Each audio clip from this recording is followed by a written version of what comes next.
brought to you live via St. Louis, Missouri. This is Bombers Game Mic. I'm Paul D, and tonight is the second game of this three-game weekend set down at Busch, where the St. Louis Cardinals are taking on the Miami Marlins. And last night, the Cardinals dropped the opener 4-0, basically spoiling a wonderful six-inning shutout performance by Michael McGreevy.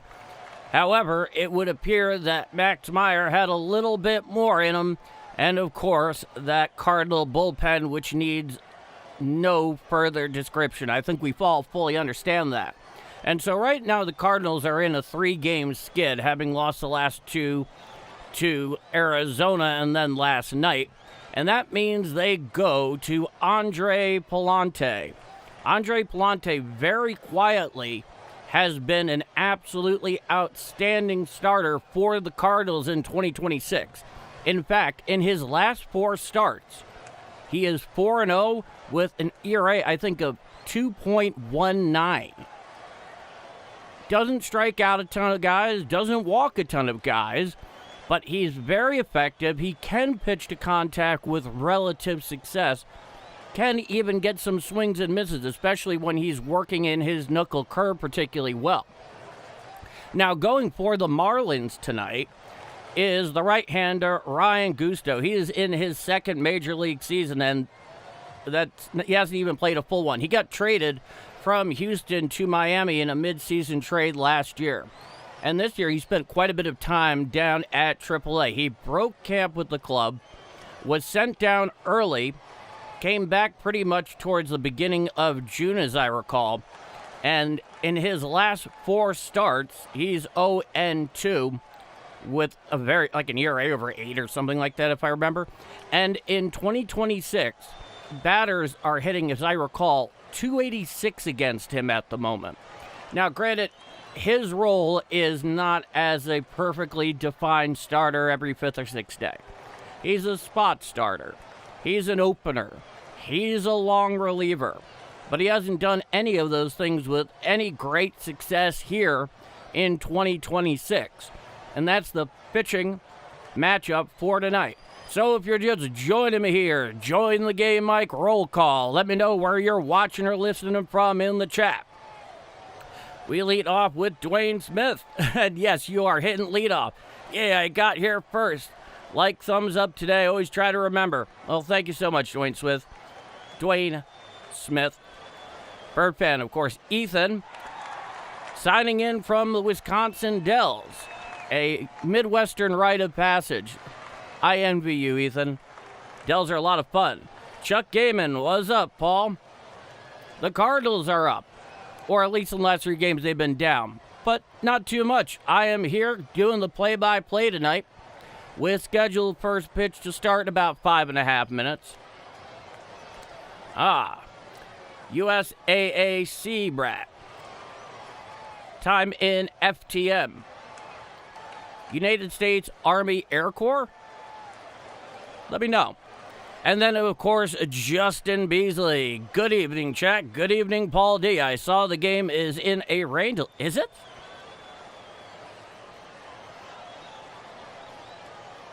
I mean, it's not raining here at the moment. In fact, rain's not even in the forecast. Eric, boys, let's win this game. Yeah, absolutely. They definitely got to break this three-game skid of theirs.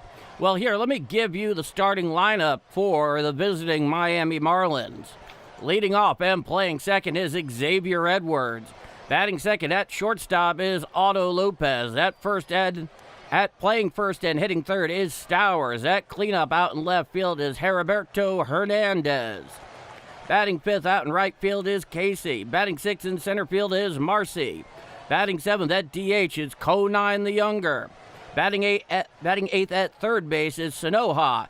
And batting ninth at catcher is Mack. Now, for the St. Louis Cardinals, this is going to look fairly familiar with the platoon they're worked in. Leading off and playing second is J.J. Weatherholt. Batting second at DH is Ivan Herrera. Batting third, playing first is Alec Burleson. Hitting cleanup out in right field is Jordan Walker. Batting fifth out in left field is Lars Nootbaar. Batting sixth at shortstop is Mason Wynn. Batting seventh at third base tonight is Brian Torres. Very versatile guy.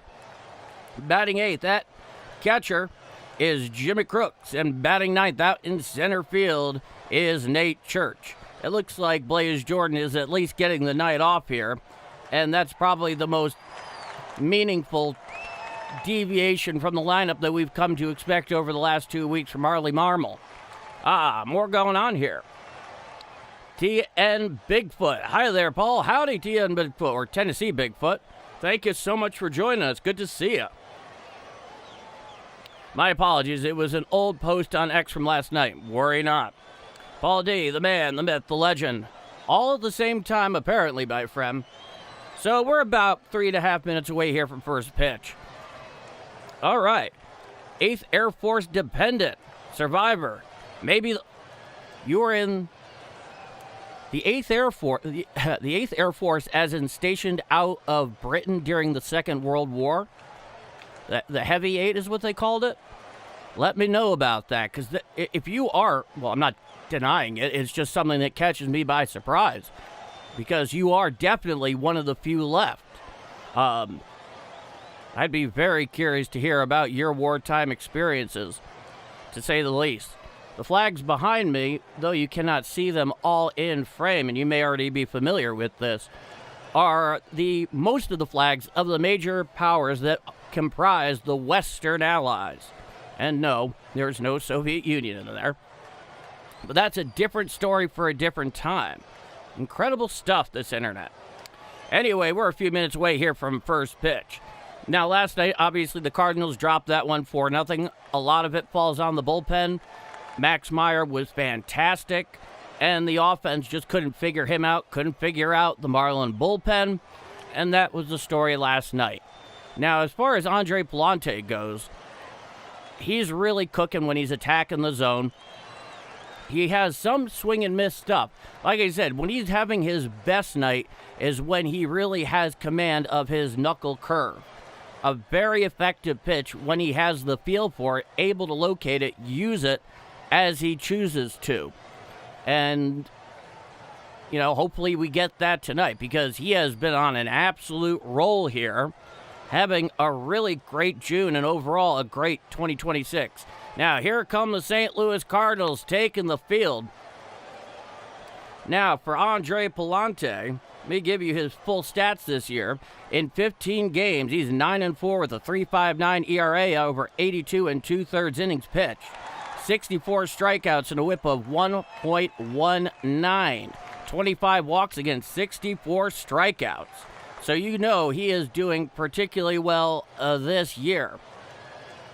And he has a real serious thing going on here tonight. He's got to pick up these Cardinals. He throws a four-seamer, slider, sinker, knuckle curve, and the split finger. And he kind of distributes them all pretty equally, which is kind of interesting to note. So we're just another minute away here from first pitch. Here's your defensive lineman for the Cardinals. Nootbaar in left, Church in center, Walker in right, Torres at third, Wynn at short, Weatherholt at second, Burleson at first, Jimmy Crooks is behind the plate, and Andre Pallante is on the mound.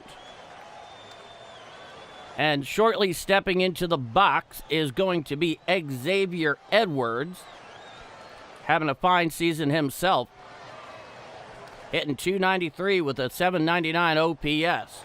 The only guy that's doing better is Otto Lopez at batting a .335 clip, leading Major League Baseball as of yesterday. Thurman. Hey, Paul. Hi, everyone. Good to see you, Thurman. Welcome back. It's always a pleasure to have you here. And now we're just another moment away here from first pitch as we stand by for the action to begin. And it's a very nice night here in St. Louis. In fact, there's definitely some clear sky out on top of Busch, and the initial crowds in the stands are more impressive than they have been, probably because it's Saturday night. Now, coming up and stepping into the box is Xavier Edwards. Stepping onto the rubber is Andre Pallante, and yours truly is stepping up to the microphone. Pallante is on the rubber. And into the box comes Xavier Edwards. Pallante, he is coming set. Righty-lefty matchup. He comes wide. The first pitch tonight. Strike, four-seam fastball in the inner third below the belt. And we are underway for Game 2 with the Marlins versus the Cardinals. It's an 0-1 count. Righty-lefty matchup. Infield heavily aligned towards right. Here's the 0-1 pitch. A knuckle curve down and in for a ball. Clock 79 miles an hour, and the count is 1-1. Xavier Edwards hitting .293, 6 home runs, 28 RBIs in 82 games, and 800 OPS. It's a 1-1 count. Pallante comes wide. The pitch. Check swing on the four-seam fastball up and in. He went around, and that is the second strike here in the at-bat. So Pallante is ahead of Edwards here, 1-2. It'd be interesting to see how he goes and tries to put him away. Xavier Edwards steps back into the box after a couple of practice swings. Back onto the bump is Pallante. He comes wide. The 1-2 pitch. A slider downstairs and out of the zone. The count comes even at 2-2. Thurman's alarm clock right on time. You know it, Dwayne Smith. Good to see you, Brian Fisher. Infield playing way back, slightly aligned towards right, as mentioned.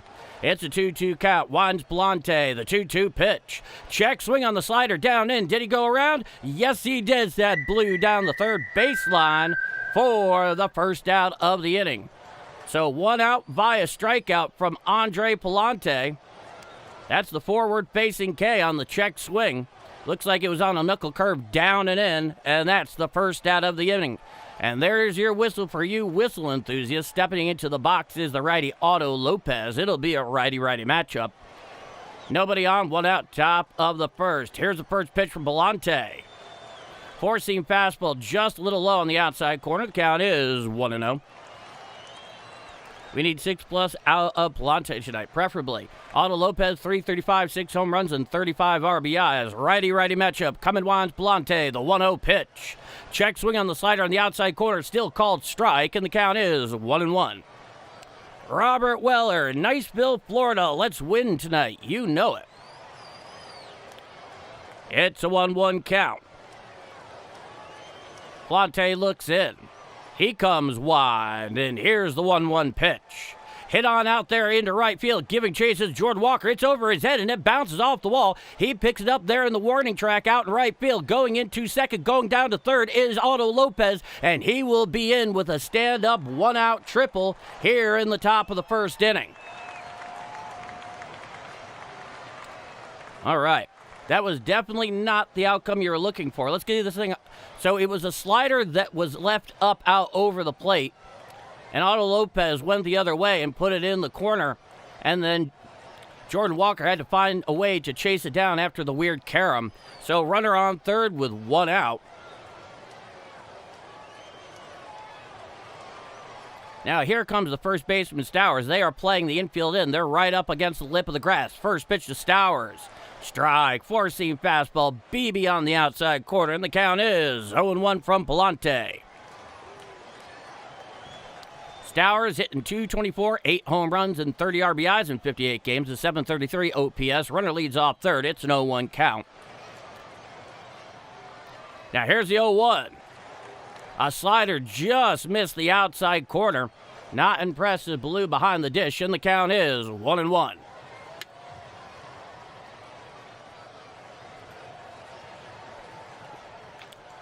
Runner leads off third. Coming set is Pallante. And the 1-1 pitch. Swinging strike on the four-seam fastball up and in. Clocked 96 miles per hour from Pallante. And the count is 1-2. So Pallante is ahead of Stowers here in the count. Leading off third is Otto Lopez with his 1-out single. Time is granted by the home plate umpire at the behest of Stowers. The goal here is keep that runner out right there at third. Infield defense in up against the lip of the grass so they can cut down Lopez if it's hit right to him on the ground. Coming set Pallante from the stretch. Here's the 1-2 pitch. Up and away and out of the zone. Four-seam fastball. The count is 2-2. Hey, Nick. 24 likes, 93 people watching. Hit that like. Thank you so much, Nick. It's a righty-lefty matchup. Come and set at the Birds is Pallante. He's from the stretch. Here's a 2-2 pitch. Hit on out there into right field and in for a base hit. So an RBI single to right for Stowers. Scoring easily from third is Lopez, and that will give the Marlins an early 1-0 lead. Let's see here on the replay. It was once again a slider that hung on the inside portion of the plate, down and into the lefty Stowers, right there in that natural lefty swing path, and he did what most major leaguers will do with it. Now here is Heriberto Hernandez, 226, 8 home runs, 29 RBIs in 53 games. Runner leads off first, one already in. Here's the pitch. Hit to the left side, fielded there on the ground by Torres. There throws the second one. On to first, a double play to end it. However, the Marlins, they managed to get one across here in the top of the first inning, and after 1/2 inning of play, it is the Miami Marlins 1 and the St. Louis Cardinals coming to bat. I'm Paul D, and this is Bombers Game Mike. Here we go. USAA Seabrat. Bloody 8. My father was professor of military science and tactics at Manchester, New Hampshire pre-flight program. 8th Air Corps. Watch most of your calls. Keep it up. Born in September 9th, 1943. Well, first off, thank you for the compliment. And let's put it this way. I have many questions I'd be interested in asking, to be sure. Now, let's move on. Let's go here now. Let's say Roger Baseman checking in from the surface of the sun. Thank you, Roger. 105 today. Bit of a cold spell in Tucson lately, absolutely, but we're about to get ours. All right, Martin Greenwell, let's get a win tonight. Go Cards from Louisville, Kentucky. Brian Fisher, 6+ from the batting order would be right on time as well tonight. Yeah, pretty much. All right, welcome to the stream, everybody. Or everyone, says Justin Beasley. Be sure to like the stream and subscribe as you never miss Paul's call of Cardinal action. We're on the road to 1,000 subs, so we could greatly appreciate your support. Justin Beasley doing Justin Beasley things, serving an amazingly effective role and doing a great job as moderator here at Game Mike. No, it's not been a great start. Oh, I'm glad you like the jersey, Justin. Yeah, this is a recreation of the road jersey from the 1961 Tokyo Yomiuri Giants. However, when I had it made up, I put Hideki Matsui's name on the back with his number 55, which he also wore with the Tokyo Giants. Now, stepping up to the plate is Ivan Herrera, and here's the right-hander Ryan Gusto, 0-2 with a 6 ERA, 7 walks against 16 strikeouts in 4 starts. Here's the first pitch. Fastball up and away and out of the zone. The count is 1-0. Throws a four-seamer, changeup, sinker, cutter, sweeper, slider, curve. That is basically everything in the kitchen sink. It's a 1-0 count. Righty-lefty matchup. Coming wide is Gusto, the 1-0. Strike, four-seam fastball, inner third above the knees to J.J. Weatherall, and the count is 1-1. J.J.'s hitting .259, 12 home runs, 34 RBIs in 75 games, a .765 OPS, the 1-1 pitch. A sweeper down and in and clear out of the zone, clocked 82 miles an hour, and the count is 2-1. One thing you got to know about this Cardinal offense is that our boy Weatherall here, the rookie sensation, is a critical component to that offense. A 2-1 pitch, a sinker down low and in the dirt, and the count is 3-1. When he's hitting well and he's getting on base, this team is so much more effective offensively.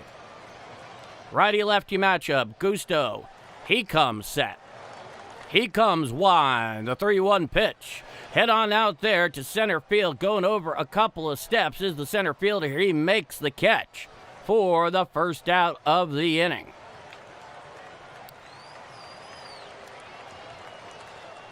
There we go. Now, the Marlins defense. Hernandez in left, Marcy in center, Casey in the right, Sonia at third. At short, is Otto Lopez. At second is Xavier Edwards. First base is Stowers. Behind the date is Mack. And, of course, Gusto on the mound. The first pitch to Herrera. Up and in, four-seam fastball and out of the zone. The count is 1-0. 34 likes, 106 people watching. Hit that like button for the best stream on YouTube. Thank you so much, Nick. It's a 1-0 count. Righty-righty matchup. The 1-0 pitch from Gusto. Pops straight up on the sweeper in. Coming under it is Stowers. He makes the catch. In the infield grass to the left field side of first for the second out of the inning. So a couple of quick outs here for Gusto. Now stepping up to the dish is the lefty slugging first baseman for St. Louis, Alec Burleson. Nobody on with 2 out. Bottom of the first inning, 1-0 Marlins. Righty-lefty matchup. Coming winds Gusto. Here's the pitch. A sinker low, had the plate, but it was below the knees, and the count is 1-0. Alec Burleson hitting .285 on the year. Definitely has an all-star resume, even if he doesn't make the team. The 1-0 pitch. Strike, four-seam fastball, inner third below the belt, and the count is 1-1. 14 extra base hits so far in June for Alec Burleson. Coming wind is Gusto, the 1-1. Up and away, a changeup out of the zone, clocked 87 miles an hour. The count is 2-1. Cardinals seem asleep at the wheel lately, not going to lie. It definitely comes off. It's easy to get that impression, no doubt. Coming on, Gusto. He deals. Hit on down the right field line and absolutely slicing foul. And the count comes even at 2-2 strikes. Back into the box comes Alec Burleson. 2 out, nobody on. Bottom of the first inning, 1-0 Miami. And a 1-out triple from Otto Lopez, who scored on the single to right from Stowers, is the difference in this game. Now here's the 2-2. Foul down the third base side and out of play. Four-seam fastball up to weight 95 miles an hour. The count remains even at 2-2. Back into the box is Burleson. On to the bump is Gusto. He comes wide, and the 2-2 pitch. Foul down the third base side and out of play on the changeup away.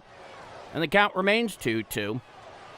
So thank you all so much for spending part of your very valued Saturday evening here with me as I call the Redbirds facing the Marlins here in this second game of the 3-game weekend set. It's wonderful to have you, and I'm very happy to be here. Now here's the 2-2 pitch. Chopped down the first base side and out of play. He went down and got a piece of that curveball, did Alec Burleson. The count remains 2-2. Roger Baseman. It's like this team has lost its juju. Where is Jubu? Where is Jubu? Juju? I don't quite follow, but I think I know what you're saying. They got to regain it. Coming wide. He deals. Hit out there to left field. Giving chase is a left fielder in the track right in front of the wall. And Hernandez snags it for the third and final out of the inning. So, no runs, no hits, no walks, nobody left on. After one full inning of play, it is the Miami Marlins 1 and the St. Louis Cardinals nothing. I'm Paul D, and this is Bombers Game Mic. Jubu from Major... Oh, God, you're right. I love that. The fact of the matter is I adore that movie. The original was great. And I also have the, I guess this kind of, the infamous fate to have seen Major League 3 as well. Major League 3 Back to the Minors. Not a great film. Miami Marlins still sounds weird. Yeah, I had trouble. I keep wanting to call them the Florida Marlins, but it's a difficult one. You know, you grow up with something, they change it. Actually, quite a while ago. I think they've been the Miami Marlins for almost 15 or 16 years now, but it's still not right. All right, Bob Uecker was classic in that movie.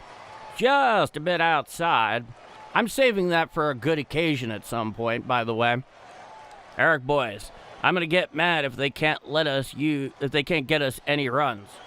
It's been frustrating, especially against a guy like Gusto with a 6 ERA coming into tonight. Now, leading it off here for the Marlins in their top half of the second is going to be the right fielder, Casey, followed by the center fielder, Jacob Marcy, and then the DH, Conine the Younger. That will be 5, 6, 7 in the Marlins order. And we are nearly back here from first pitch. Well, first pitch of the top of the second, I should say. 1-0 Marlins. Here we go. Back onto the bump is Andre Pallante. Gave up 1 run in the top of the first inning. A triple to right off the bat of Otto Lopez. Scored on the single there from Stowers. First pitch. Strike. Four-seam fastball. Outer third at the knees to the lefty Casey. And the count is 0-1. It is a righty-lefty matchup. Top of the second inning, 1-0 Miami. Coming Juan Pallante, the 0-1 pitch. Swinging strike on the knuckle curve that goes down and in, and the count is 0-2. 2 is bad enough. At least the Marlins got rid of that center field fiasco. Yeah, that thing is awful. I think they put it outside where it belongs. So it's an 0-2 count here to Casey. He's hitting .231 on the year. Coming Juan Pallante, the 0-2 pitch. Check, swinging the knuckle curve. Did he go? Yes, says Blue down the third baseline for the first out of the inning. So a couple of strikeouts here early for Andre Pallante, both of them coming on that knuckle curve. As I was saying in the pregame, when he is pitching particularly well, getting swings and misses, it's when that knuckle curve is working for him, doing exactly what he intends it to do. Now, here's the lefty center fielder, Marcy, hitting 198. First pitch, he shows bunt. Actually, he hits it foul. It deflects off the bunt. It remains foul, but the count is 0-1. Things you see when you're watching every out of every game. You see things that you never entirely noticed before. It's an 0-1 count. I love the scene where Euchre's sidekick was drinking straight from the bottle of Jack. Well, given the condition of the Indians early on in that movie and being his fictional sidekick. Coming Juan, the 0-1 pitch. Hit foul down the third baseline on a four-seam fastball up and in. Got him right in on the trademark. And the count is no balls and 2 strikes. Sokomo 2011, just a bit outside. Yes, absolutely. JoJo Spades, almost as good as Crows eating curly fries. Well, I'm glad you like that one. Coming Juan, Pallante deals up and away, a four-seam fastball out of the zone, 96 miles an hour, and the count is 1-2. Glad you enjoyed that, JoJo. It's a 1-2 count, nobody on, 1 out. It's a 1-2 count. Pallante has his sign. He wants the pitch. A slider down and in, laying off of it is Marcy, and the count comes even at 2 balls and 2 strikes. And you got to give Brian Torres a lot of credit, man. He pretty much plays wherever you need him to, just like Jose Fermin. Time is granted by the home plate umpire at the behest of Marcy. No unnecessary calisthenics. Yes. Coming Juan Pallante, the 2-2 pitch. Swinging strike 3. Down goes Marcy for the second out of the inning. So Pallante, despite giving up that first inning run, does seem to have the strikeout pitch going. That was a four-seam fastball down and in. Got some good downhill action on that thing. Swinging right through it was Marcy, and that's the second out of the inning. Lots of whistles so far. Hope we get more. Now, here is Conine the Younger, righty-lefty matchup. First pitch. Knuckle curve just a bit outside. That was a coincidence. Counted as 1-0. Conine the Younger, 222, 2 home runs, 5 RBIs in 15 games. Has a 762 OPS. Righty-lefty matchup. Nobody on with 2 out. Now, here's the 1-0 pitch. Hit on up the middle and into center field beyond the grasp of Wynn for a 2-out single. So he managed to pull that one off. And now there's a runner on first with 2 out. And now here comes Sanoha. Getting ready to step in the box. So a runner on first with 2 out following the Conine the Younger single to center. And the tarps off contingent is there in right center field. It will go throughout the night. Coming sets Pallante at the Birds. The first pitch to Sanoha. A slider away and out of the zone, 88 miles an hour. And the count is 1-0. Oh, I'm glad you like it, Sokomo. Sanoha, 249, 2 home runs with 25 RBIs in 64 games. Righty-righty matchup. Pallante's from the stretch. Runner leads. He deals. Strike, slider, right down Broadway below the belt. And the count is 1-1. Hey, CH Man. Definitely stopped by and gave a like, Paul D. Well, thank you so much, CH Man. Come in, set. Here's the 1-1 to Sanoha. Foul down the first base side, out of play on the sinker in. Clock 95 miles an hour. The count is 1 ball and 2 strikes. So this next pitch is going to be Pallante's 28th of the evening. He is ahead of the count here, 1-2. Coming set is Pallante at the Birds. He's at the stretch. Here's the 1-2 pitch. Chop foul down the first base side, out of play on a sinker above the belt away. CH Man, go Cards. Well, thank you, my friend. Runner leads off first following the Conine the Younger single to center field. It's a 1-2 count here to Sanoha. Righty-righty matchup. From the stretches, Pallante. He sets at the Birds. He holds. The 1-2 pitch. Bounce out in front of home plate. Knuckle curve blocked very well there by Jimmy Crooks behind the dish. Runner stays right there at first, and the count comes even at 2-2. Wow, 60 likes already. That's incredible. Thank you all so much. Back onto the bump is Pallante. Conine the Younger leads off first. He comes set at the Birds. Here's a 2-2 pitch. Foul down the first base side and out of play on the sinker up and away. Almost an identical pitch to the previous one. The count remains 2-2.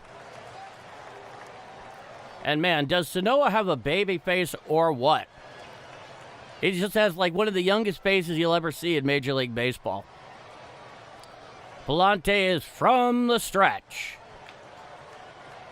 Comes set. He deals. A slider just off the outside corner ruled a ball, and the count is full. 3 balls and 2 strikes. So we have a full count here with the runner on first and 2 out top of the second inning. 1-0 Marlins. They put that one across in the top of the first. Conine leading off first. Burleson is not holding him there. He's actually shadowing him. Here's the pitch.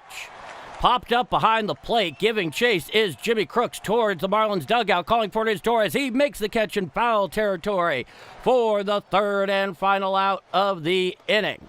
So, no runs, 1 hit, no walks, 1 left on. After 1.5 innings of play, it is Miami 1 and the Cardinals nothing. We head to the bottom of the second inning. I'm Paul D, and if you are enjoying my call of Redbird action here on Game Mike, if you haven't done so already, 60 of you already have, which I'm greatly appreciative of, please do leave a like. It helps this growing channel out a ton. It gets it out to more baseball and more specifically Cardinal fans who in this bizarre broadcast situation need 3 or 4 different subscriptions to follow them every day in addition to figure out where the game is on. Well, I can tell you this. It's going to be on here at Game Mike. I'm calling almost every Cardinal game. And if you're not already subscribed and you like what you see, hit the subscribe button. We'd love to have you aboard. With that said, me here, you there, and this is Bombers Game Mike. 1-0 Marlins going to the bottom of the second inning. Brian Fisher, you guys know I always send a like. Thank you so much, Brian. Roger Baseman gave us up. Great job. Well, thank you, Sokomo. And I have to give you credit in particular. On a couple of different occasions, I have mentioned that these are sound design from Yankee Stadium. You're actually the first person that's come in here completely unaware of that and pointed it out directly. And for that, you get some Game Mike brownie points. I'm quite impressed. Now, Roger is saying something here. Earlier. that was shot at the High Corbett Field, which is now the University of Arizona Baseball Stadium. Toros Baseball. Ken Caminiti, Bagwell, and Biggio.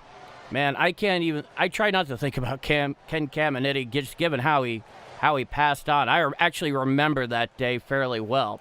Not that I was a big Ken Caminiti fan, it just kind of got us all by surprise. Now here's Jordan Walker, first pitch from Gusto. A sweeper away and out of the zone over the lefty batter's box. The count is 1-0. Martin Greenwell, I always give a like for you. You do a great job. Well, thank you, Martin. Come and wind, the 1-0 to Walker. Strike. Change up on the inside corner below the belt. Definitely did not put that where he intended to. But he benefits all the same. It's a 1-1 count. Nobody on, nobody out. Bottom of the second inning, 1-0 Marlins. Come and wind is the righty Gusto. Here's a pitch. Hit down the third baseline and out of play. Getting a piece of that changeup down and away was Jordan Walker. And the count is 1 2 strikes. A Walker Tater for my birthday, please. I didn't know it was your birthday, Justin. Happy birthday. Jordan Walker hitting .290 with 18 home runs, 58 RBIs in 78 games. Time granted by the home plate umpire at the behest of Jordan Walker. Steps out of the box briefly. It is a 1-2 count. Righty-righty matchup. Coming set is Gusto. He winds. The 1-2 pitch. Just got a piece of that sweeper away. And the count is 1-2. And this is something we're absolutely seeing more and more often to Jordan Walker. Is them trying to get him to swing and miss on breaking balls down and away. He's been able to adjust somewhat, but it has been a bugaboo in his swing. It's a 1-2 count. Coming sets Gusto. He winds. He deals. Hit foul down the first base side and out of play on the four-seam fastball in. The count remains 1-2. Tennessee Bigfoot. When was Walker's last home run? That's a good question. I have to go back and look. It's a 1-2 count. Nobody on, nobody out. Bottom of the second inning. Come and wind is Gusto. The pitch. A four-seam fastball away. Did he go around? Yes, says Blue down the first baseline. Striking out, swinging on the check swing is Jordan Walker. And that'll be the first out of the inning. Let's see it here from the side view. Yeah, he went around. Now here's Lars Nootbaar. It'll be a righty-lefty matchup. Nobody on with one out in the bottom of the second inning. 1-0 Marlins. Lars Nootbaar hitting .290 with 2 home runs, 7 RBIs in 18 games since coming back from that offseason surgery rehab. Righty-lefty matchup. First pitch, Nootbaar. Uncle Charlie strike right down Broadway. Clock 79 miles an hour, and the count is 0-1.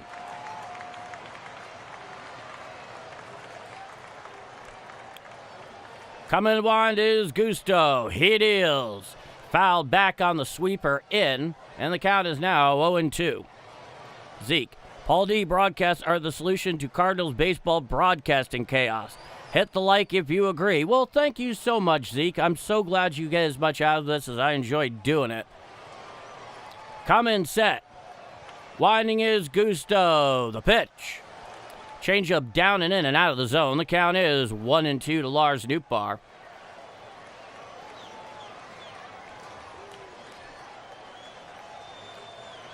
I think team meeting is needed. Players only.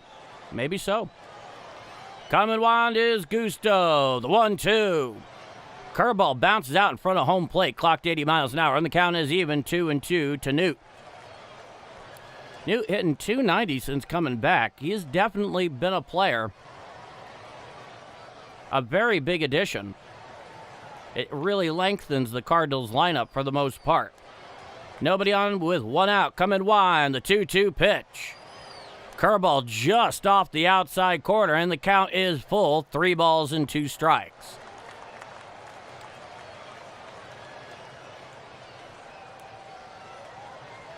Newt is due. Coming winds Gusto, the 3-2. Ball 4 on the changeup, up and away. So Lars Nootbaar works a 1-out walk against Gusto, and the Cardinals have a runner on first with 1 out in the bottom of the second inning. And here comes the righty hitting shortstop for St. Louis, Mason Wynn.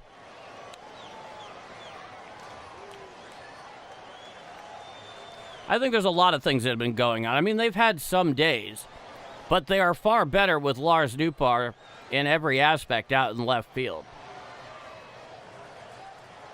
Runner leads off first with one out. Into the box is Mason Wynn. Righty-righty matchup. Gusto's first pitch.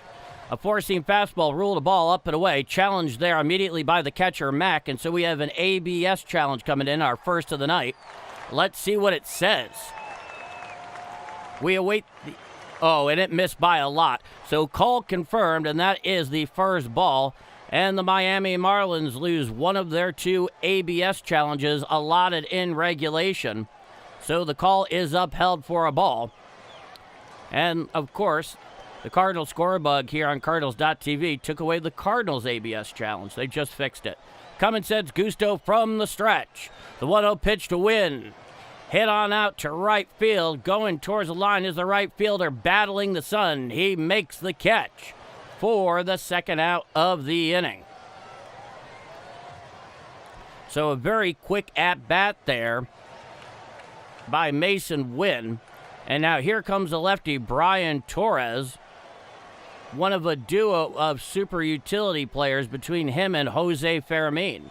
Brian Torres in 18 games, .233 with 2 home runs, 5 RBIs, a .731 OPS. Not bad for part-time duty. Righty-lefty matchup. Newt leads off first with 2 out. Here's the first pitch. Hit on out there to right field, and right at him is Gacy. Hauls it in for the third and final out of the inning. So, no runs, no hits, 1 walk, 1 left on. After 2 full innings of play, it is the Miami Marlins 1 and the St. Louis Cardinals nothing. I'm Paul D, and this is Bombers Game Mic. Okay.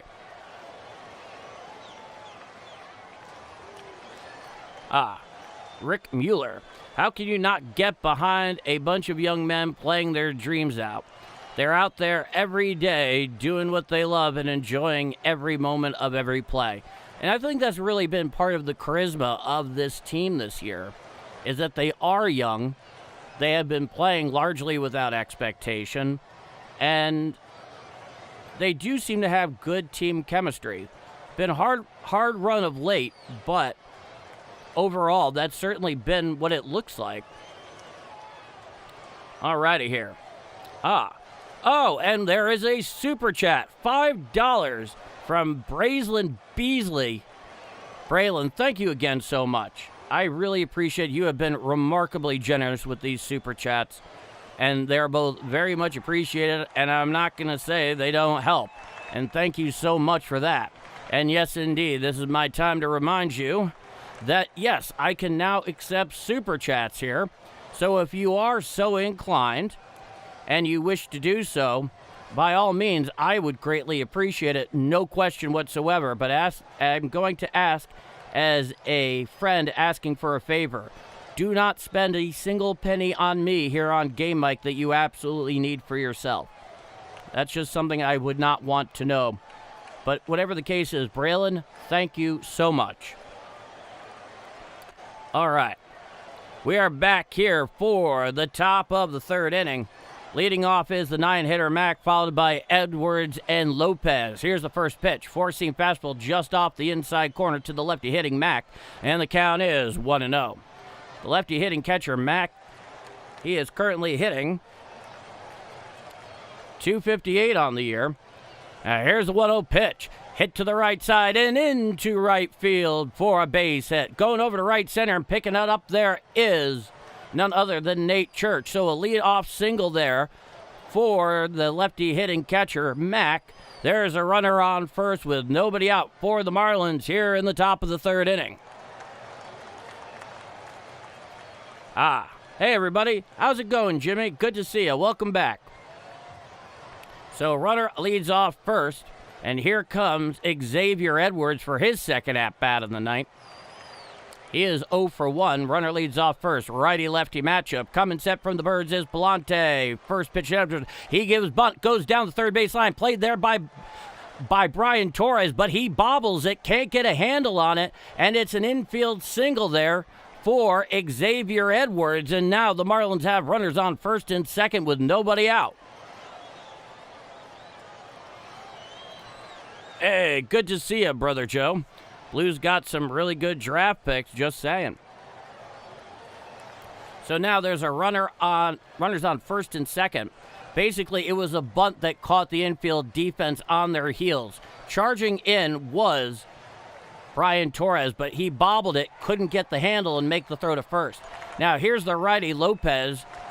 Hit a stand-up triple back in the top of the first inning. Scored on the single to right field by the lefty Stowers. He's hitting .338, 6 home runs, 35 RBIs. Runners lead off first and second. From the stretch is Pallante. He sets at the Birds. First pitch to Lopez. Hit on up there to short, fielded by Mason Wynn. Stacked on the second one. On the first, a double play. A very nifty double play there by Mason Wynn. Moving over to third on the play is the runner from second. And now the Marlins have a runner on third with 2 outs. So Pallante gets Otto Lopez to ground out into the 6-3 double play. Yes, it was a good play. He didn't hit it that hard, but he hit it hard enough. Now, here's the lefty Stowers, 1-for-1 with an RBI. That's the one Marlins run. Here's the first pitch. Foul down the third base side, and out of play of the four-seam fastball away. Clock 96 miles an hour, and the count is 0-1. So the runner leads off third by way of the catcher, Mack. He is the lead runner. It's an 0-1 count. Cummins set at the stretch. Pallante, he sets at the Birds. Righty-lefty matchup. The 0-1 pitch. Fouled back on the four-seam fastball up and in. Clock 96 miles an hour. And Pallante is ahead in the count here of Stowers. No balls and 2 strikes.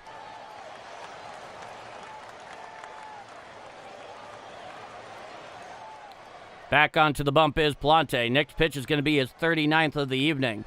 Time is granted by the home plate umpire at the behest of Stowers.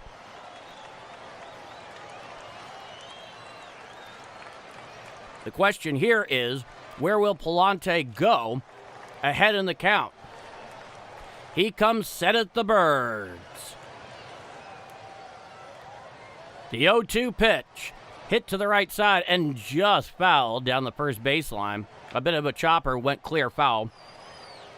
And the count is now no balls and 2 strikes. We remain here for the moment. A bit of baseball purgatory.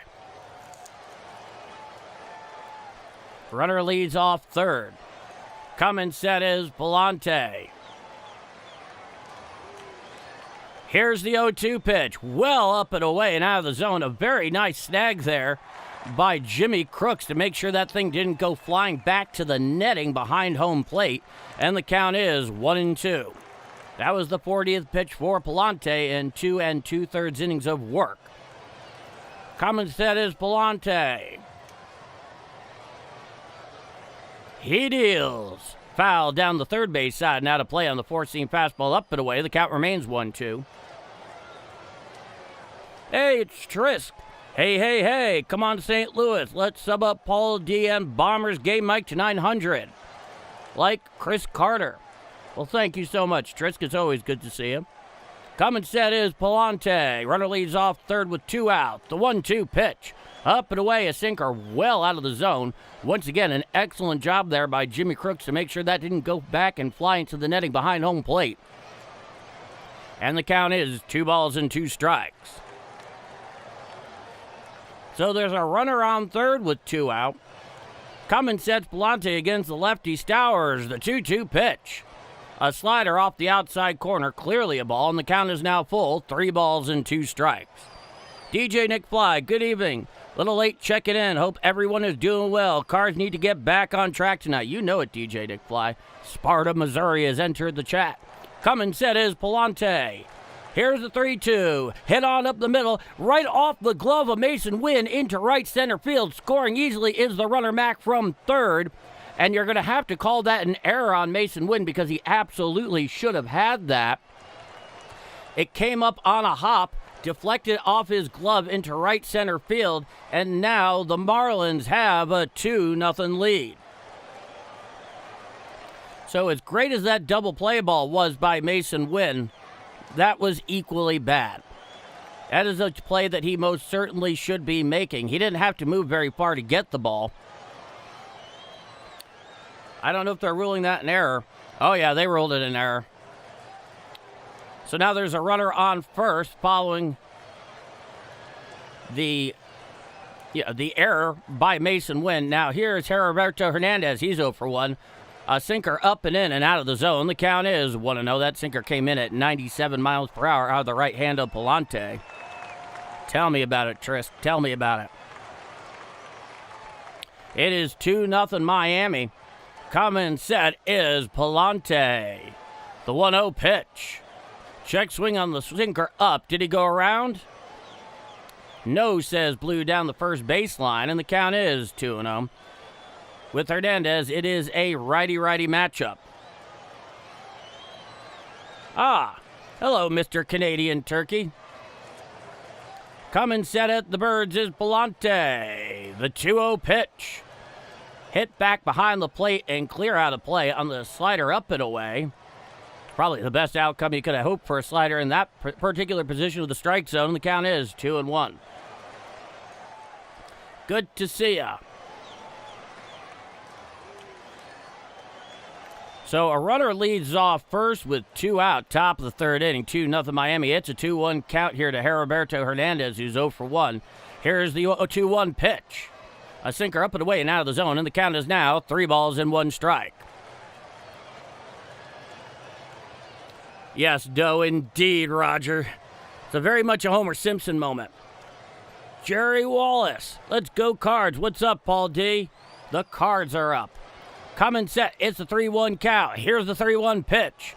Ball 4 on the slider up, and now runners on first and second with 2 out. So, how did we get here? Well, Max scored from third, and then ultimately he scored on an error, no less, off the bat off of Stowers, I should say. Hernandez walked, and now there's runners on first and second.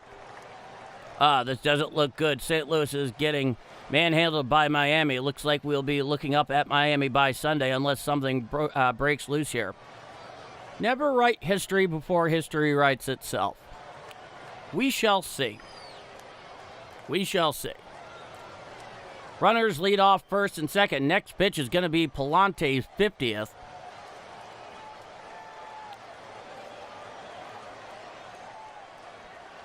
Into the box will be Casey.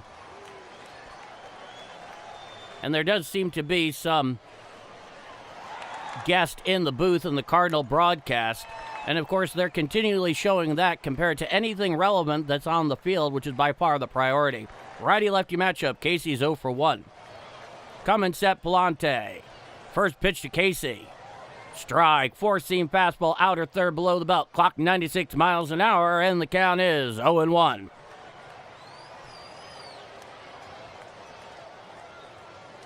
So runners lead off first and second. Oh, Jim Montgomery, the Blues head coach in there. Coming set is Pallante. He deals. Swinging strike on the four-seam fastball up and in. And the count is now no balls and 2 strikes.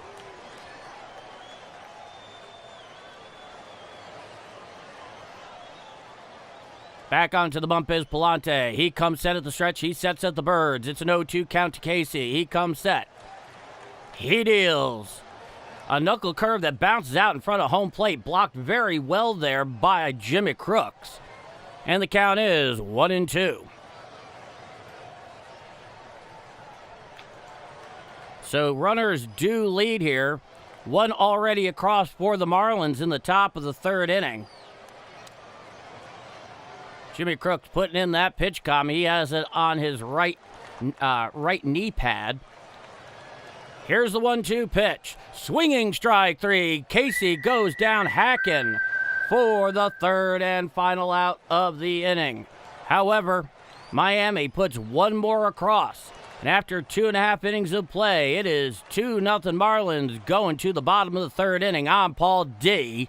And this is Bombers Game Mike.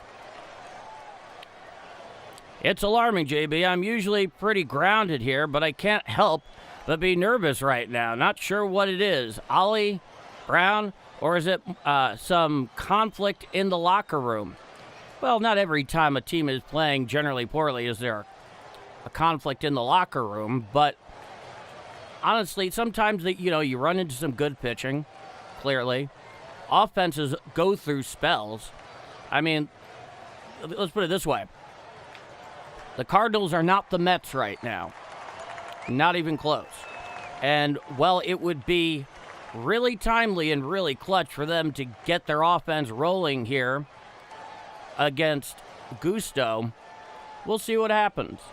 They've not been playing that well. We know that. Certainly not over the last 10 days, to say the least. But we shall see. I'm glad you dig it, DJ Nick Fly.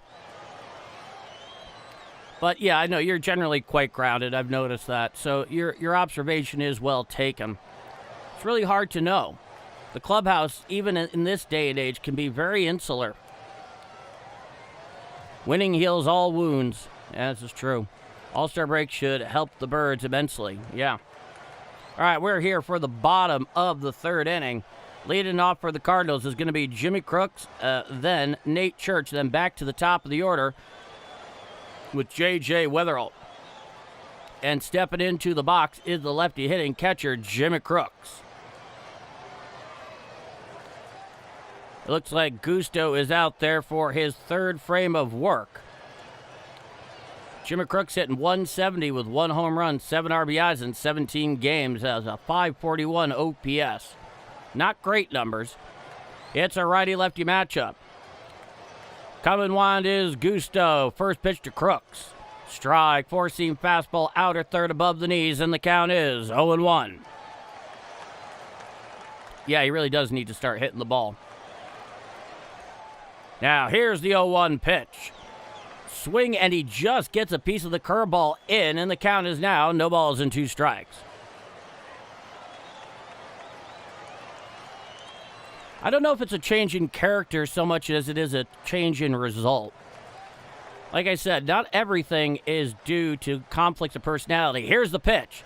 Called strike 3, looking on the four-seam fastball down and in, and that's the first out of the inning. Now, granted, it is incredibly frustrated watching a guy like Gusto, who came into this game 0-2 over the last 4 starts, and an ERA of 6 this year, spending most of that time in AAA, and looking like Cy Young. I'm not going to pretend that it doesn't. Now, here is Nate Church, his first at-bat. It'll be a righty-lefty matchup. Coming wide. Here's the pitch. Strike, four-seam fastball down and in at the knees. That's the one that Jimmy Crooks got struck out on, and the count is 0-1. Yeah, no offense against Gusto is eye-opening. The 0-1 pitch. Called strike, sinker, really on the inside corner. I thought he should have challenged that one. He did not, and the count is 0-2. Nate Church hitting .262 with 5 home runs, 20 RBIs in 61 games. Nobody on with 1 out. Coming wide is Gusto, the 0-2. Chop foul down the four-seam fastball. Rather, on the changeup, down and in, goes down the first baseline, and the count is 0-2. A few guys slumping is expected, but the whole team is strange. Could be a fluke. Let's hope for the best. Fair enough. It's an 0-2 count with 1 out, bottom of the third. Here's the 0-2 from Gusto. Fouled back on the four-seam fastball up, clock 95 miles an hour. The count is 0-2. Man, we ought to break out of this slump. Sooner than later, I hope. Back onto the bump is Gusto. He comes wide. He deals. A sweeper away.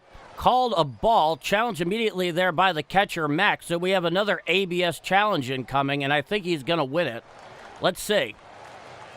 And he does. Strike 3 for the second out of the inning. So Nate Church gets caught in the observatory on the sweeper on the outside corner. Just a bit below the belt for the second out of the inning. Now back to the top of the order. No, correction. No, it is the top of the order. J.J. Weather, 0 for 1 with a flyout. If the change is to happen, it has to start here with J.J. Weatherall. Coming winds, Gusto, the first pitch. A sweeper called a strike on the inside corner at the knees, and the count is 0-1. Because his bat has gone rather silent in a lot of these games. Coming wind, he deals, hit to the left side and into left field for a 2-out base hit.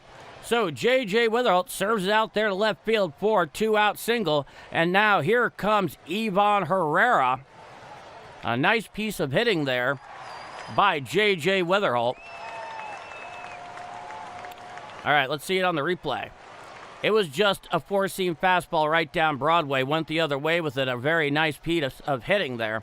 His swing is like somewhere between Rod Carew, Robinson Cano, and a slight bit of Chase Utley, though Chase Utley had more uppercut. Now, here's Ivan Herrera. He's 0 for 1. Hit on down the left field line, and it goes foul. And that's a very long, very loud first strike off the bat of Herrera, and the count is 0-1. John Williams. John from Wentzville, Missouri here. Am I bringing the Cards some runs? How is everybody? I hope so, John. I'm doing all right. Coming sets Gusto. Runner leads off first. 0-1 count. Here's the pitch. A sweeper called a ball away, and the count is 1-1. But yeah, the offense is very much driven initially off of J.J. Witherholt, who, like I said, hasn't been hitting great lately. They need him to get on base one way or the other. From the stretch is Gusto. It's a 1-1 count. Righty-righty matchup. Runner leads off first with 2 out, bottom of the third. Throwing over there towards first. Back in time is Witherholt with the head first slide. Count remains 1-1. On deck is Alec Burleson. Next pitch is going to be Gusto's 43rd. Here's the 1-1. A changeup in, just misses him, in fact, and the count is 2-1.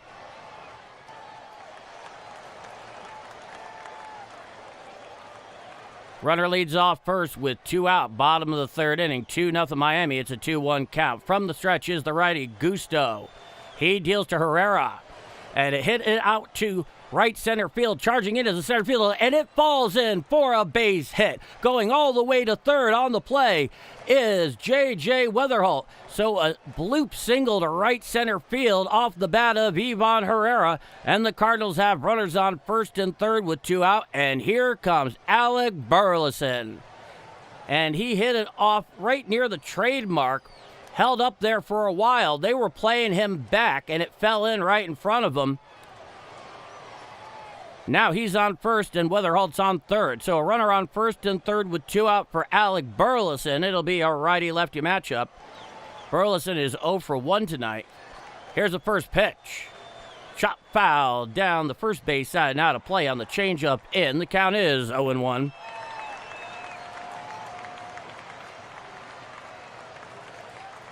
Infield defense in modified shift depth, with runners on first and third. Gusto comes set.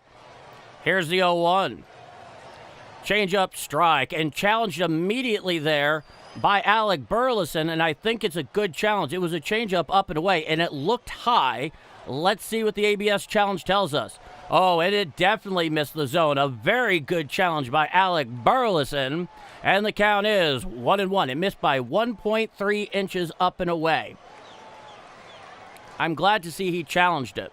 So it's a 1-1 count with runners on first and third and 2 out, bottom of the third inning, 2-0 Miami. Gusto, he comes set at the belt. The pitch. Hit foul down the first base side on a changeup, and the count is 1 balls and 2 strikes to Alec Burleson. You're absolutely right. Thank you so much, Jerry. Runners lead off first and third with 2 out. It's a 1-2 count to Burleson. Coming set from the stretch is Gusto. He deals the 1-2. Hit foul down the third baseline, and out of play on the changeup up and away. Alec Burleson this season with runners in scoring position, 2 out, 314, 2 home runs, 17 RBIs, 3 extra base hits. Not bad. It's a 1-2 count. Infield defense playing back and shaded towards the right side with the lefty Burleson. Coming set at the belt is Gusto. The 1-2. A sweeper down and in, and it gets a piece of Alec Burleson, and the bases are now loaded with 2 out. And here comes Jordan Walker. And of course, in his first at-bat, he struck out. So no doubt he definitely wants to make up for that with all the ducks on the pond, Thurman. The pond is full of ducks for our friend retired to Uganda.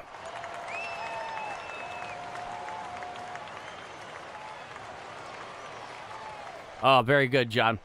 Let's hope it's not premature. So it'll be a righty-righty matchup. Jordan Walker 0 for 1 with a strikeout. Coming set from the full wind is Gusto, the pitch. A slider down and away and out of the zone, slightly over the lefty batter's box, and the count is 1 ball and no strikes. No, he hasn't. 11 for 30 in his career with the bases loaded. It's a 1-0 count. From the full wind is Gusto, the 1-0 pitch. A sweeper away. Did he go around? No, says Blue down the first baseline, and the count is 2-0.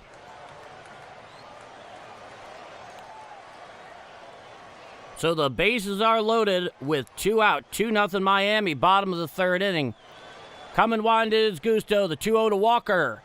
Foul tipped on the sweeper in. I can tell you, I would guarantee my last penny that Walker would want that one back. He just missed it. Got a piece of it, but it was a spinner on the inner third about knee high. And the count is 2 balls and 1 strike. So making some noise down there at Busch are they with the bases loaded. It's a 2-1 count. Coming wind is Gusto, the 2-1. Swinging strike on the sinker down and in. Clock 93 miles an hour. And the count is 2 balls and 2 strikes. Q-Man, evening folks, sending good vibes from Dixon, Missouri. Dixon, Missouri has entered the house. Time is granted by the home plate umpire at the behest of Jordan Walker. Composing himself, if I'm reading his body language and facial expression. So runners lead, bases loaded. It's a 2-2 count. Coming wind is Gusto, the 2-2 pitch. Chop foul down the third base side and out of play on the changeup. Count remains 2-2.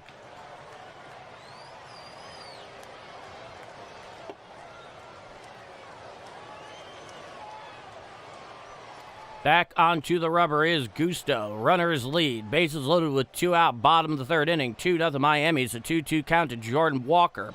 Next pitch is Gusto's 55th. He comes set with the bases loaded. He goes to the full wind. He winds the 2-2 pitch. Check swing on the four-seam fastball. Did he go around? No, says Blue down the first baseline. Able to hold up there is Jordan Walker. And the count is 3-2. He couldn't hold up on it in his first at-bat that led to the strikeout. So it's a full count with the bases loaded and 2 out, bottom of the 3rd inning. Gusto comes wind. There goes runners. Here's the pitch. Swinging strike 3 on the sinker down and in for the final out of the inning. Jordan Walker goes down hacking. And so after 3 full innings of play, it is 2-0 Miami here on Saturday Night Redbirds baseball, the second of 3 down at Busch Stadium on the western banks of the mighty Mississippi. I'm Paul D, and this is Bombers Game Mike. Whoa. Whoa.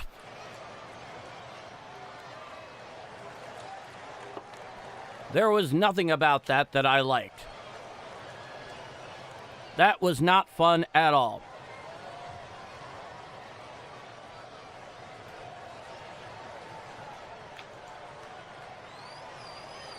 Let's go to the chat. Come on, man. Yeah, I know, DJ Nick Fly. I'm feeling it, too. Allen. Figured strikeout. Unfortunately, 0 for 2 now. He is killing us.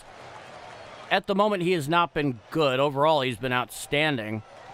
Obviously, the recent trends have not been very pretty.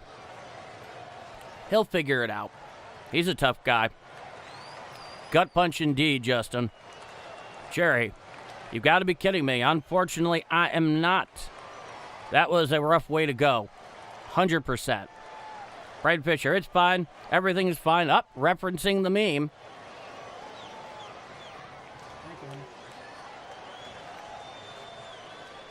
So we await the top of the fourth inning. Andre Pallante is going to be out there for his fourth frame of work. Due up for the Marlins in the top of the fourth inning is the center fielder Marcy, followed by Conine the Younger at DH, and then Sanoa, the 8-hitter, at third. So far, Pallante's line is 3 innings pitched, 6 hits, 2 runs, both earned, 1 walk, 4 strikeouts.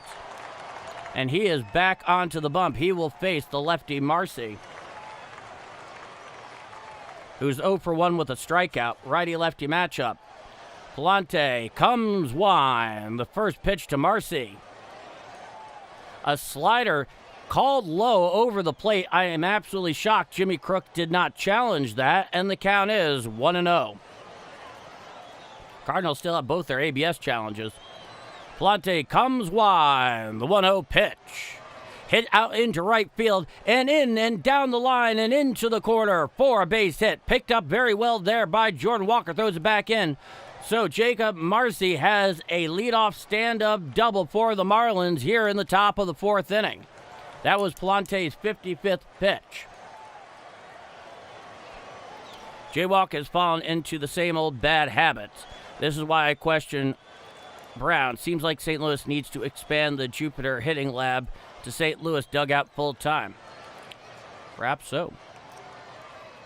Now here's Conine the Younger, the left-hand hitter. He's 1 for 1. Runner leads off second with nobody out. From the stretch is Pallante. Here's the first pitch.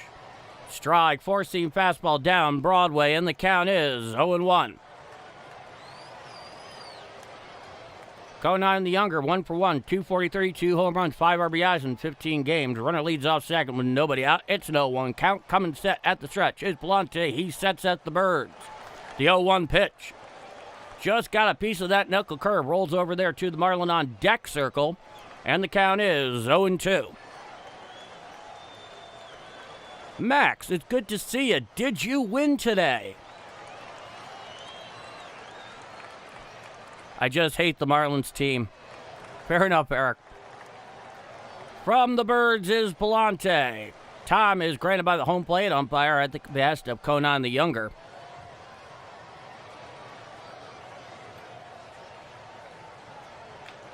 Oh, I'm sorry, Max. Hey, I hope you at least had a good game and you did your part. Coming set is Pallante, the 0-2 pitch. A slider down and in, staying right there at second is Jacob Marcy. A very nice backhand stop, keeping the ball close by Jimmy Crooks, and the count is 1-2. Jim in Huntington Beach, old friend of Marty H. Former Carde SPRT info director on the Cards. Oh, very interesting. Get back to that at the moment. The 1-2 pitch. A knuckle curve down and away and out of the zone. The count is 2-2. So one thing is for sure so far, Pallante has bent. He hasn't broken. He hasn't been his usual super sharp self tonight. He's been spending quite a bit of time from the stretch. Did I lose rate on my recent trip? Interesting question, Q, man. I'll answer that in a moment. Coming set is Pallante. Here's the 2-2. Hit to the right side. Shatters his bat. Picked up by Witherhull in the backhand. Throws to first in time for the first out of the inning. Jacob Marcy moves over to third on the play. And that'll be the first out of the inning. That bat went flying. Let's hear it here on the replay. Yeah, it got him on the trademark, and it was like a big old shard. Went in the same direction as the ball. Nice job of concentrating, getting that on the backhand with that piece of wood going in its general direction by J.J. Witherhull. And here is Sanoha, the third baseman. He's 0 for 1, righty-righty matchup. There is one out. Here's the first pitch. Hit to the right side and into right field for a base hit. The runner will score easily from third, so Sanoha has a one-out single here in the top of the fourth inning for the third run of the game, an RBI single to right field. There we are. Let's see it here. It was a four-seam fastball up and in. He managed to go the other way with it on an inside-out swing. The Cardinals had their infield defense right up against the lip of the grass. No time to react unless it's right at him. Now here's a lefty hitting catcher, Mack, who's 1 for 1. Runner on first. Here's the first pitch. Hit on out there to left field. Over a couple of steps to his right is Nootbaar. He squeezes it for the second out of the inning.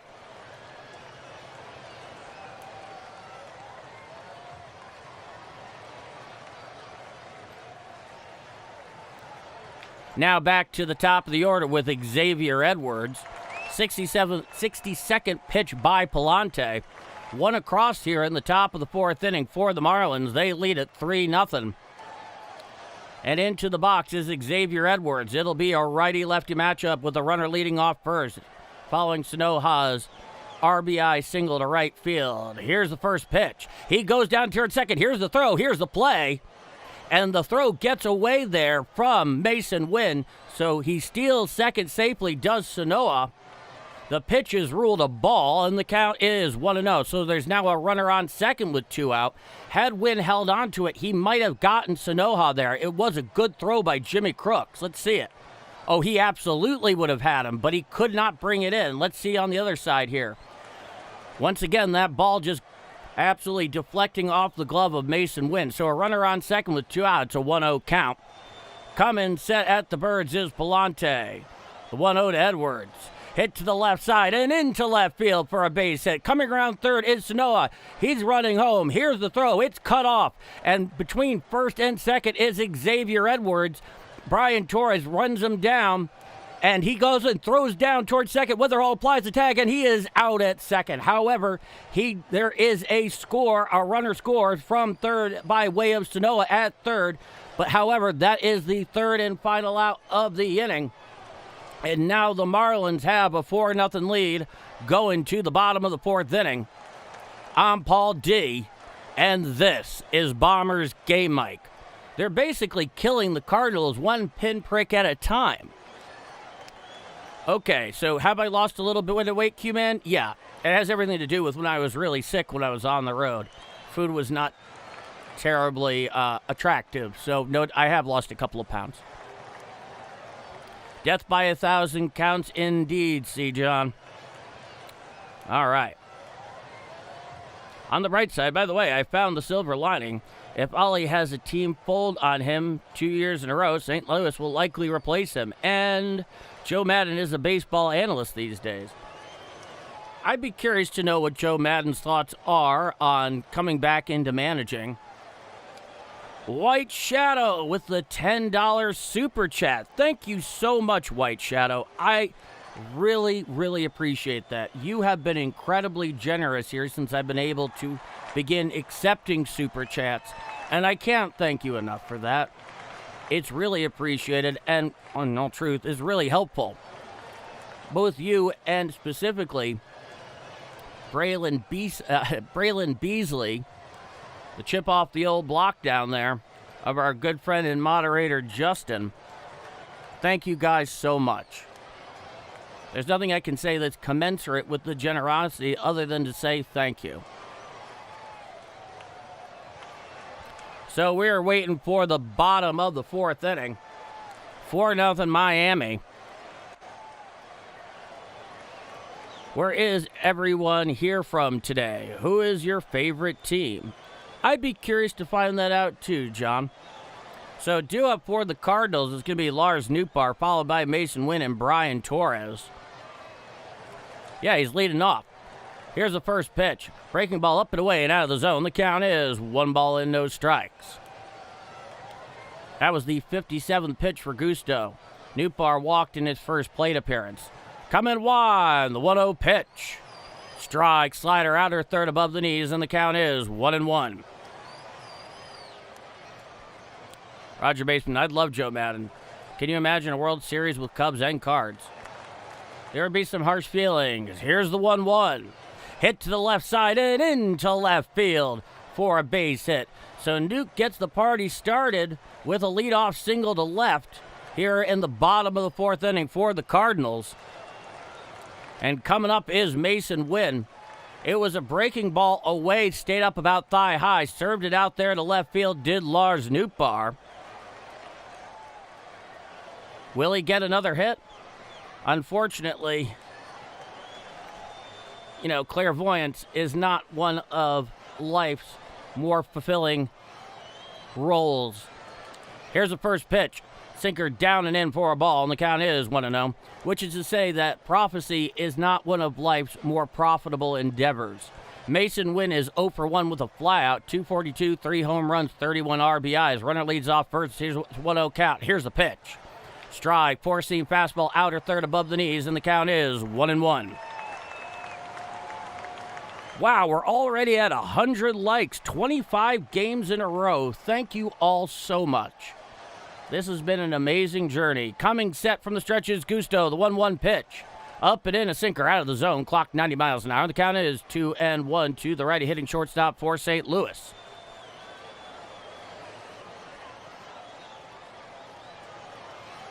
Runner leads off first. Looking in is Gusto. He comes set at the belt. He deals. Hit on out to right field. Over in front of the warning track is the right fielder. He makes the catch, throwing it in. Going back to first is Lars Nootbaar, and that's the first out of the inning. So Mason Wynn flies out to right. Now here comes the lefty Brian Torres, who is at third base tonight. Q-Man, Paul, name your favorite in-game moment that happened for you. That I was physically there for, or that I actually watched? That would be my question, Q-Man. In terms of things I've just simply watched, it has to be the Game 7 of the 2003 World Series with the walk-off home run by Aaron Boone. Now, Miami's going to the pen. They're going to the reliever King. So, our friend Gusto is out of the game here after 3 1/3 innings of work. I would have to say Aaron Boone walk-off 2003 ALCS is probably the best game that I've ever seen with the best outcome I've ever seen. Oh, that I was there for. Here's an interesting one. I don't know that's the best answer, but it's one of the first that came to mind. I was there for Randy Johnson's last career appearance. It was on the last day of the season in 2009. He came in out of the bullpen for the Giants and somewhere in the middle innings. And, yeah, I got to see him make his last career appearance on the last day of the 2009 season before Randy Johnson retired. So I think that's a good answer I could give for you. If I thought about it more, I'm sure I could tell you something more. There was that time in 1998 where I went to a single-admission doubleheader, and the first game went 17 innings. I think the first game started at 4 o'clock. We didn't leave until 1:15 in the morning. That was pretty sick. Signing in from the Dells. Cheers, Ethan. A Midwestern rite of passage. The Dells are amazing. Anthony. Listening from South Dakota with my 6 cats. We all love Redbirds. Well, hey, I got 2 myself with me, obviously, and Kristen, Mrs. Game Mike. So, believe me, I like dogs a lot, but cats make more sense in our situation. All right, we are back here in the bottom of the 4th inning. The lefty King is on the hill. In 36 games, he's 5-1 with a 2.08 ERA through 34 2/3 innings pitched. 27 strikeouts and a whip of 0.75. So they're going to the lefty to face the lefty. And here's a pinch hitter. So Brian Torres is out of the game. The pinch hitter is Jose Fermin to face the left-hander. So there's a runner on first with 1 out. Fermin in the pinch hitting role for Brian Torres. Here's the first pitch from King. Hit foul down the first baseline, out of play on the sinker down and in. The count is 0-1. Mine was first ball game that I went to after my brother came home from Nam. Oh boy. Sat in first row left field bleachers facing Mets. Here's the 0-1. And he hits it right up there to King. He throws down to second 1, and they cannot throw down to first, so they get the lead runner in the person of Nootbaar, and Jose Fermin reaches on the fielder's choice, and that's the second out of the inning. So he got it on a hop, made a very mediocre throw to second. that they were able to haul in to get the lead runner in the fourth, but there was no relay to first because Jose Fermin was just flying down the line and the throw just wasn't good enough to even have a chance. So Jose Fermin is on first. Now here's the lefty Jimmy Crooks. Lefty-lefty matchup. Coming set is King. Here's the pitch. Strike. Uncle Charlie inner third above the knees, and the count is 0-1 to Jimmy Crooks.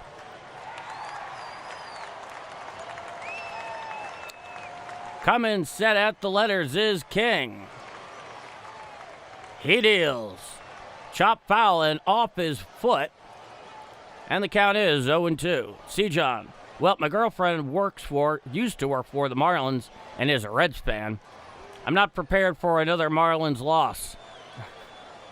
Fair enough. It's cool, Ethan. Enjoy your vacation. Runner leads off first. It's an 0-2 count. Looking in is King. He comes set. He's ahead in the count 0-2 with 2 outs, bottom of the fourth inning.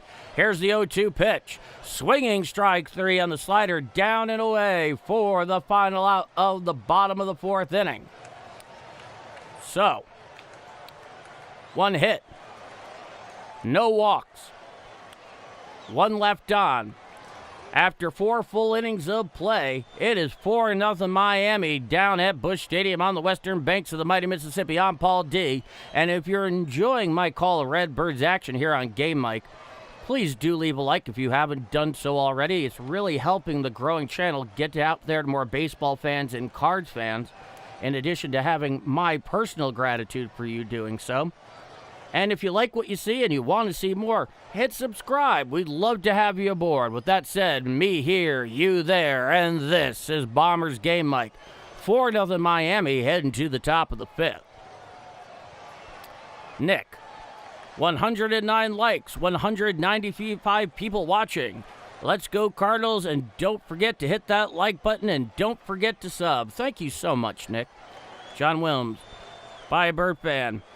Pray for some runs. Have a great vacation. Ditto that. Q-Man.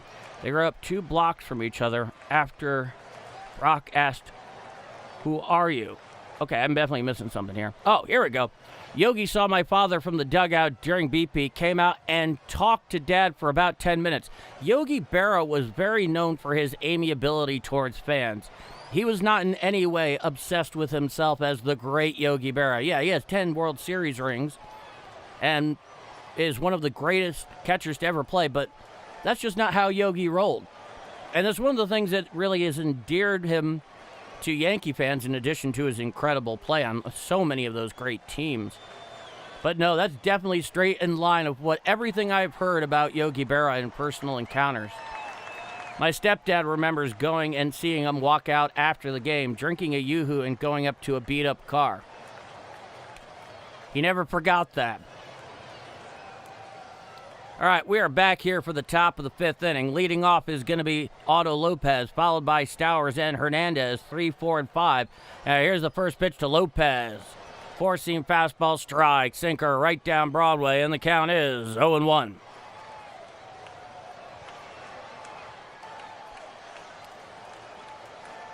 Pallante, he comes wide. Now here's the 0-1 pitch. Knuckle curve, and it's considered high, called a ball, not challenging it is Jimmy Crooks, and the count is 1-1. I think he would have had a case there. That's something that the Cardinals have not done a great job at recently, is challenging things that should be. Now here's the 1-1. A slider away and out of the zone. The count is 2-1, righty-righty matchup. See, John, what's the story behind the jersey? Is there a Japanese League Giants team? Oh, yeah, the most famous Japanese team of all. The Tokyo Yomiuri Giants. This is a recreation of the 1961 road jersey. Now here's the 2-1 pitch. Chopped down towards third, fielded there by Fermin on a hop. He throws to first in time to get Lopez flying down the line for the first out of the inning. Yeah, in fact, on the back of this, because Hideki Matsui, of course, played for the Tokyo Yomiuri Giants in NPB. He was home run king during his time there before coming across the Pacific and playing for the Yankees. I have his name on the back with his number 55, which he wore both in Japan and the U.S. Now, here's the lefty Stowers. He's 2 for 2 against Pallante. Coming wide on the first pitch to Stowers. He shows bunt, pulls back. Knuckle curve down and in, ruled a ball, and the count is 1-0. I actually got this from Royal Retros. Great stuff. Whole kit and caboodle under $100. It's a heck of a deal, especially with customization and shipping. Really awesome. They don't sponsor me, but I sponsor them. The 1-0. Four-seam fastball in, and the count is 2-0. They have a lot of really cool stuff there, and it's extremely well made. Like I said, they're not sponsoring me. I just really like their stuff. It's a 2-0 count here to the first baseman, Stowers. Righty-lefty matchup. The 2-0 from Pallante. Swinging strike on the slider up and away, 87 miles an hour, and the count is 2-1. Of course, when they are selling this, most of the people who buy it to get Sadaharu O on the back. Coming wide is Pallante, the 2-1 to Stowers. Strike, four-seam fastball down in and on the inside corner at the knees, and the count comes even at 2-2. C-John, cool beans, looks sweet. Well, thank you so much, C-John. It's a 2-2 count. Time is granted by the home plate umpire at the behest of Stowers. Jerry Wallace, it's a sweet jersey. I'm glad you like it, Jerry. I appreciate that. Coming wide is Pallante, the 2-2 to Stowers. Hit on out there into shallow right field. Picked up on the line there by J.J. Weatherall in shallow right. A nice over-the-head catch for the second out of the inning. Oh, that was an all-star play there by the NL rookie sensation J.J. Weatherall for the second out of the inning. Did Yogi's cartoon come out before he played his baseball career? That's a good question. Now, here's Heriberto Hernandez. He's 0 for 1. It'll be a righty-righty matchup with nobody on, 2 out. 4-0 Marlins, top of the 5th. First pitch from Pallante. Swinging strike on the sinker, up and away. Clock 98 miles an hour, and the count is 0-1.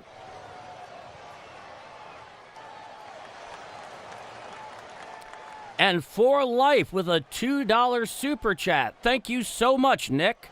I'll get back to you in a moment. Back into the box is Heriberto Hernandez, 0 for 1, righty-righty matchup. Looking at Pallante, he comes wide, the 0-1 pitch. Slider down and way out of the zone, the count is 1-1. Nick, you do so much for this channel anyway by being here and being part of the vanguard, one of our first citizens here on Game Mike. I can't thank you enough for all the things you do. Coming wide, Pallante, the 1-1. Swinging strike on the sinker in, and the count is 1 2 strikes. And then just a reminder, not that you really need one, but I'll say it anyway because Nick brings it to mind. I can now accept Super Chats, so if you are so inclined, I am greatly appreciative if you choose to do so. Just don't spend any money on me here in Game Mike that you need for yourself. That's all I ask. Coming wide, Pallante, the 1-2 pitch. A knuckle curve down and away and out of the zone, blocked very well by Jimmy Crooks, and the count is 2-2. Yogi's favorite saying, it ain't over till it's over. He had such an interesting way with words. Back into the box is Hernandez. Pallante. He has his sign from Crooks. And here's the 2-2. And he fouled it out into foul territory of the right of first. Giving chase is Alec Burleson on the running track. He makes the catch for the third and final out of the inning. So, no runs, no hits, no walks, nobody left on. After 4.5 innings of play, it is 4-0 Miami here in Game 2 of 3 in this weekend set down at Busch Stadium on the western banks of the mighty Mississippi. I'm Paul D, and this is Bombers Game Mike. Now, going up here, Brian had an interesting little point. I think it's time for Crooks to head back to Memphis, or maybe just let him ride the bench for a bit and have Herrera take over as number 1. Herrera's bat will respond, then trades Crook ASAP, in my opinion. Well, if they're going to do anything, I would imagine they'd probably send him down to AAA, because they need that roster spot, and it would probably go to Pages. And so far, Pages, unbelievably is hitting better than Jimmy Crooks at the moment. Jimmy Crooks has almost been an automatic out, even though he did have a very clutch single in the 9th back in the second game against the Diamondbacks earlier this week. But for the most part, he's been very, very poor offensively. Okay, Roger Baseman. They shot Johnny Bench's baseball bunch at my local park in Tucson when I was a kid. Interesting. Good old Midwestern German farmers.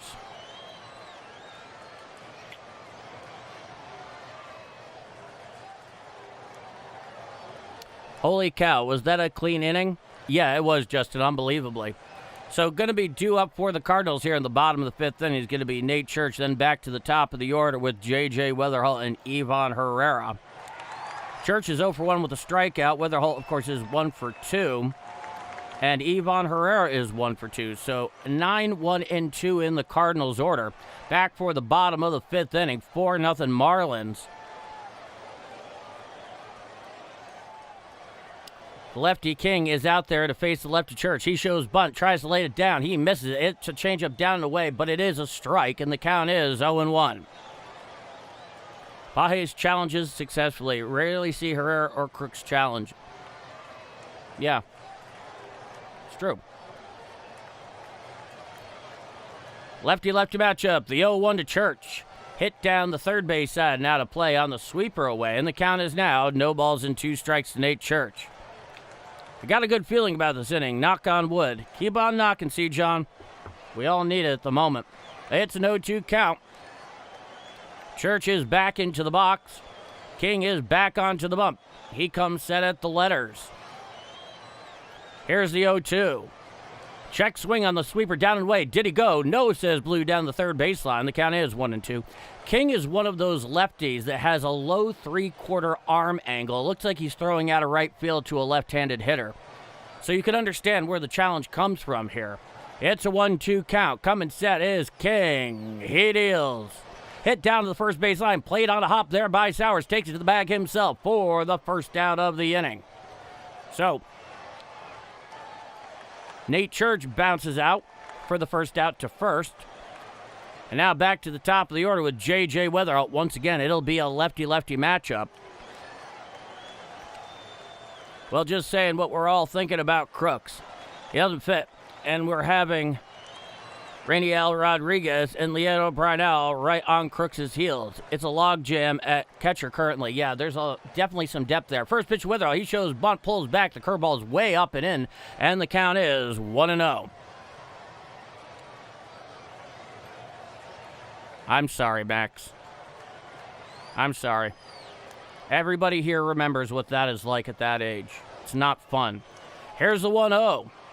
A changeup down and away and out of the zone. The count is 2-0.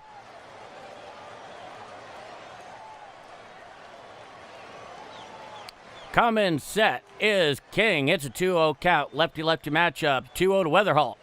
Fouled back and over the Marlins dugout. And the count is 2-1.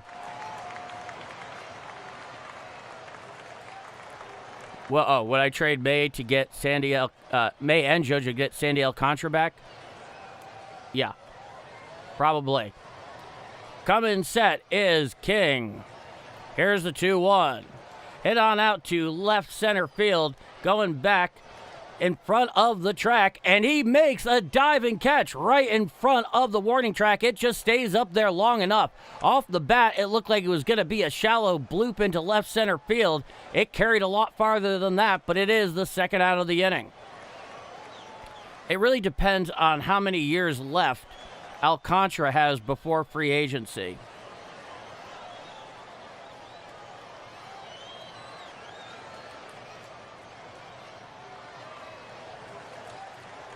Let's take a look. Okay, so it would be a half-season rental. Oh, boy, I'd have to see about that. And the Marlins look like they're going to the bullpen. They are going to Bachar. And he will face Ivan Herrera. So we have ourselves a pitching change. So basically, it would really depend on the situation, Q-Man. So they're probably going to lose him in free agency. And I don't think the Cardinals, in all likelihood, will go and sign him for his services in free agency. I think, let's put it this way. Based on what we know about Chaim Bloom, he is looking for young and most importantly, controllable talent, especially that are pitchers. So if you're going to go and trade Dustin May or JoJo Romero, that's most certainly what you want back. Alcantara would be a half-season rental that you don't have a real shot at signing in free agency anyway. So if he had more years of control, I would seriously consider that, of course. But the fact that he is going to be hitting the market this winter, I'd probably have to pass, based on what I understand about how High and Bloom is operating here. St. Charles, Missouri, west of St. Louis, 30 miles. Precisely where I'm sitting right now. So we await the pitching change here. Let me give you, well, once I give you an update here, I'll give you his numbers for Bouchard. There we go. 31-year-old right-hander in 2026, 26 games, a 0-0 record, an ERA of 2.98, 42 in the third innings pitched with 47 strikeouts and a whip of 0.97. So by that metric, he's doing quite well this year. He'll face Ivan Herrera with the bases empty and 2 out here in the bottom of the 5th inning. It is 4-0 Miami. Lake Bachar, I gave you his numbers just a moment ago. It'll be a righty-righty matchup.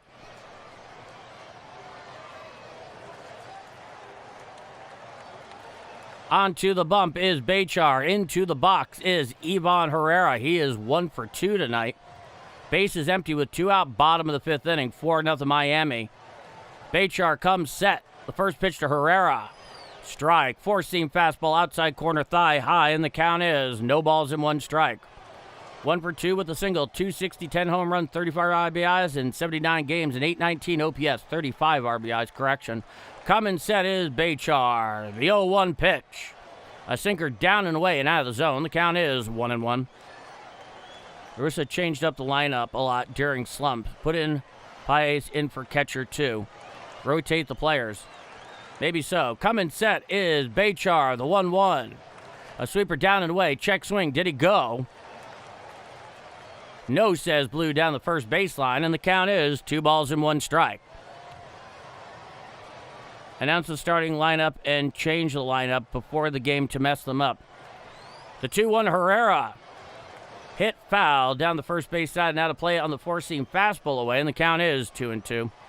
Or they could do the old-timey thing. They put all the names in the hat, and as they put them out, they put them in the order. Coming sets Bachar, 2-2 count. Here's the pitch to Herrera.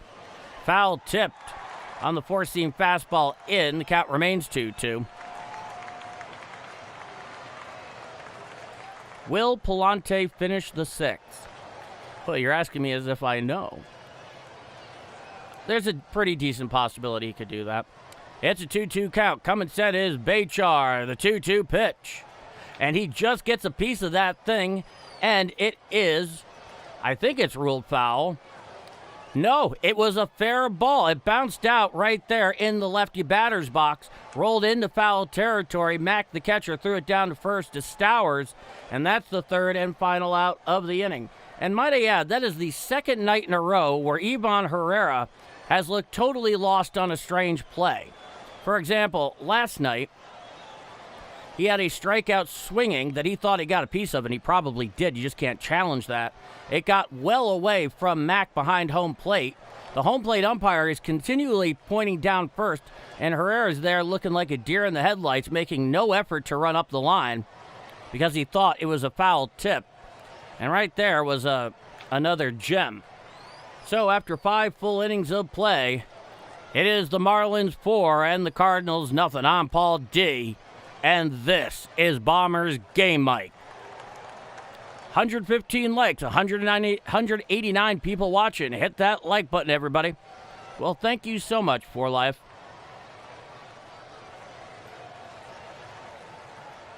Man, I want to be a Herrera fan.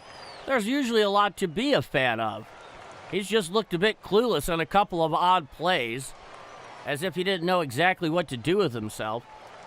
The first example I gave you there being a major such example. I was absolutely stunned watching that.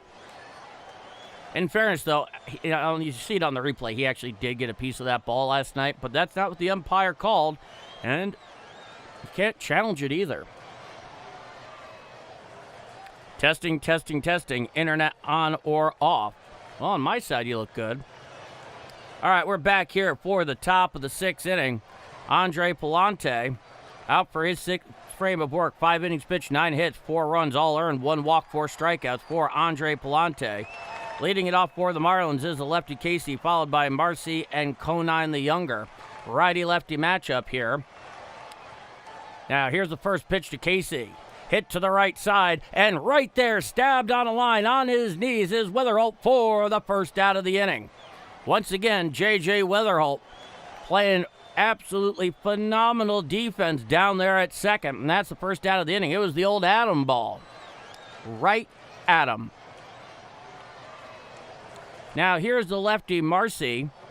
Jacob Marcy, the center fielder, is 1 for 2 with the double and a run scored. 200 average, 4 home runs, 21 RBIs this year. Nobody on with 1 out. Righty-lefty matchup. Here's the pitch. Hit to the right side. Fielded on the ground there by Weatherholt. He tosses Pallante, covering at the bag. Pallante pulls it in for the second out of the inning. So 2 pitches and 2 outs for Andre Pallante. That was his 80th pitch of the night.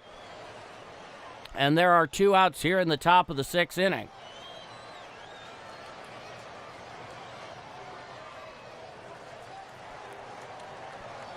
Now, here's the lefty, Conine the Younger. It'll be a righty-lefty matchup. 3 lefties in a row. He's 1 for 2 tonight. Coming wide is Pallante. First pitch. Strike. 4-seam fastball inside corner below the belt. Clock 97 miles an hour. And the count is 0-1.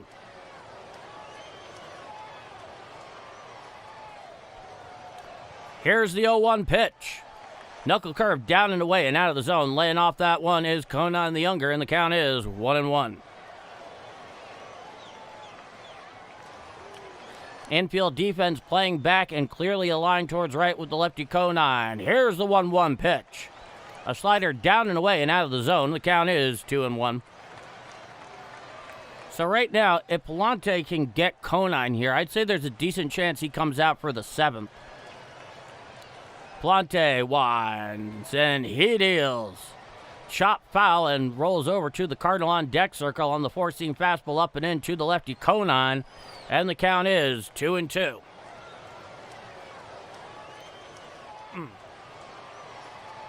Nobody on with 2 out. It's a 2-2 count. Righty-lefty matchup. Pallante comes wide, the 2-2 to Conine. Chop foul down the first base side now to play on the knuckle curve down and in. Grilled cheese gets a free pass. Cheers. Back into the box is Conine the Younger. It's a 2-2 count. Pallante is back on the bump. He comes wide and he deals. Hit down the first base line, fielded there on the ground on a couple hops by Burleson. Takes it to the bag himself for the 3rd and final out of the inning.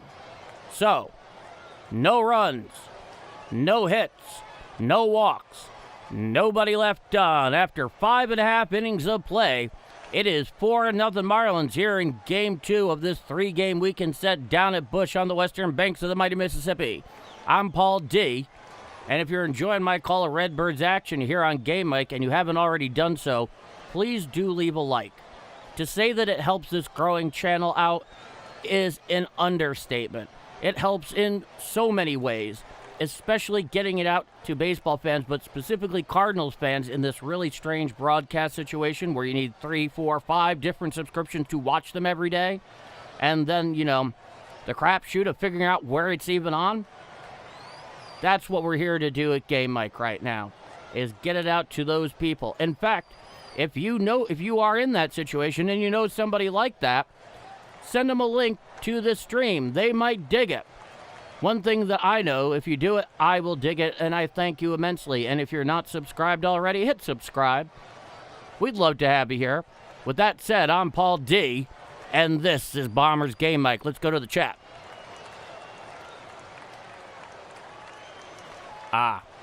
Well, Justin, you are more than excused. Making a grilled cheese is always a fine occasion. Let's go, Pallante. Absolutely. How do we like to make our fish? It really depends on the fish. Really depends on the fish. I mean, I like my salmon baked, most definitely. It's also very good as sushi, so is tuna. Due up here in the bottom of the 6th inning is going to be Burleson, Walker, and then Nootbaar. So 3, 4, 5 in the Cardinal order. Let's see where the Marlins are going with this one. It looks like they're keeping Bachar out there. So it'll be a righty-lefty matchup with Burleson at the plate. Coming set is Bachar. First pitch to Burleson. Swinging strike on the 4-seam fastball down and away. Clock 93 miles an hour, and the count is 0-1. Alec Burleson is 0 for 1 with a hit by pitch. 284, 13 home runs this year. Coming set is Bachar. He deals to Burleson. A 4-seam fastball away, slightly over the righty batter's box. The count is 1-1. How do I like Marlins? Very well cured and deep fried. Coming sets Bachar, the 1-1 pitch. Hit up the middle and off of Bachar's foot. He gets on it, split, and he goes and throws down to first, and he gets Alec Burleson in time. The ball was right off his foot. He managed to get back up, pounce on the thing, throw it to first to beat Burleson actually by a fair amount for the first out of the inning. Now, had it not hit his foot, there would have been a very real chance it might have gotten through and into center field. But a lot of credit there to Bachar throwing from his knees for the first out of the inning. Now here's Jordan Walker. He's 0 for 2 with a pair of strikeouts, including last time with the bases loaded and 2 out. Nobody on with 1 out. Bottom of the 6th inning. Coming set is Bachar. First pitch to Walker. A slider down and away. Did he check his swing? Yeah, he did. The count is 1-0.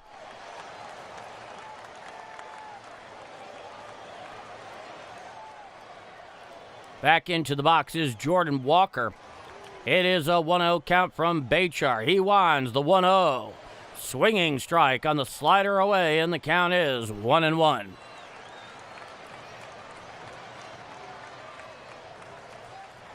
Back onto the bump is Bachar. He comes set above the belt. And he deals. A slider down and in the dirt, clear out of the zone. The count is 2-1. 89 hits this season. Behind the leader, Otto Lopez, who has 108, is Jordan Walker. Coming set above the belt is Bachar, the 2-1 pitch. Chop foul down the third base side. Now to play on the sweeper away, and the count is 2-2.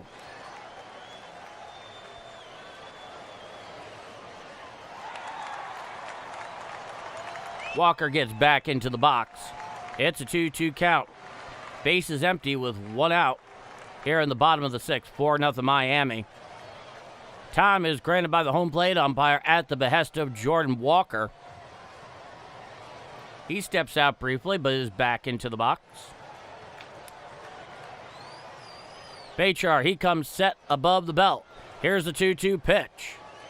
A splitter downstairs and clear out of the zone, and the count comes full. 3 balls and 2 strikes.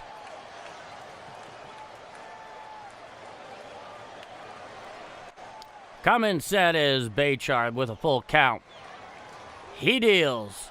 Ball 4 on the slider down and away. So Jordan Walker works a 1-out walk off of Bachar, who himself has a very powerful blonde mullet. That'll be a runner on first with 1 out, and here comes Lars Nootbaar. It'll be a lefty-righty matchup. Single to left in his last at-bat. Yeah, he definitely does need to take his walks more so, Co. I agree, it's true. Newt's 1 for 1. Here's the first pitch. Strike, curveball right down Broadway, knee high, and the count is no balls and 1 strike.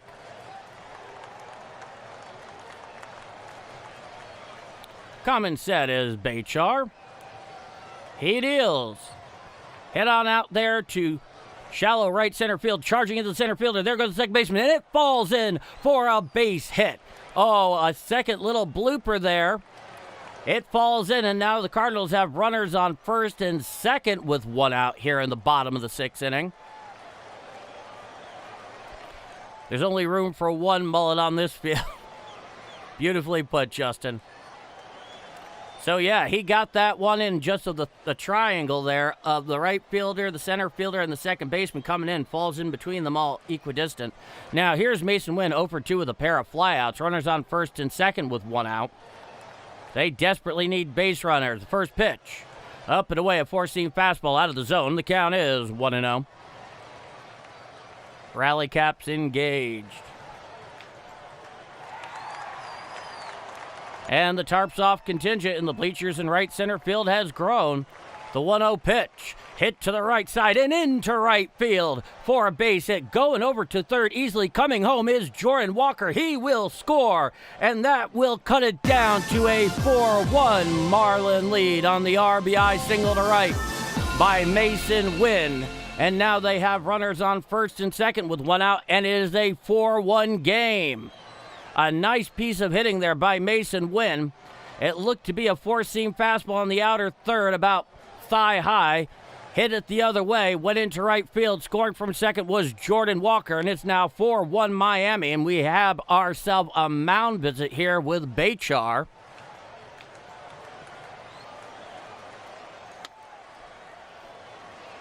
You can only wonder what they're talking about. So coming up now is Jose Fermi, and that'll make it a righty-righty matchup. He's 0 for 1 after pinch hitting for Torres last time around. The lefty, Jimmy Crooks, is on deck, and in the hole is Nate Church.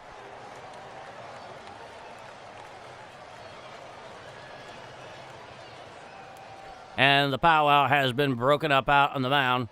Into the box is the other super utility hitter, the right-hand hitting one, Jose Fermin. Or is they're really trying to make into a thing the Ferminator? He's 0 for 1, grounded into that fielder's choice. I don't know how y'all feel about Ferminator. It's a cool t-shirt. Kind of on the name. Coming set is Bachar. Righty-righty matchup. Here's the pitch. A slider down and away and out of the zone. Clock 90 miles an hour. The count is 1-0.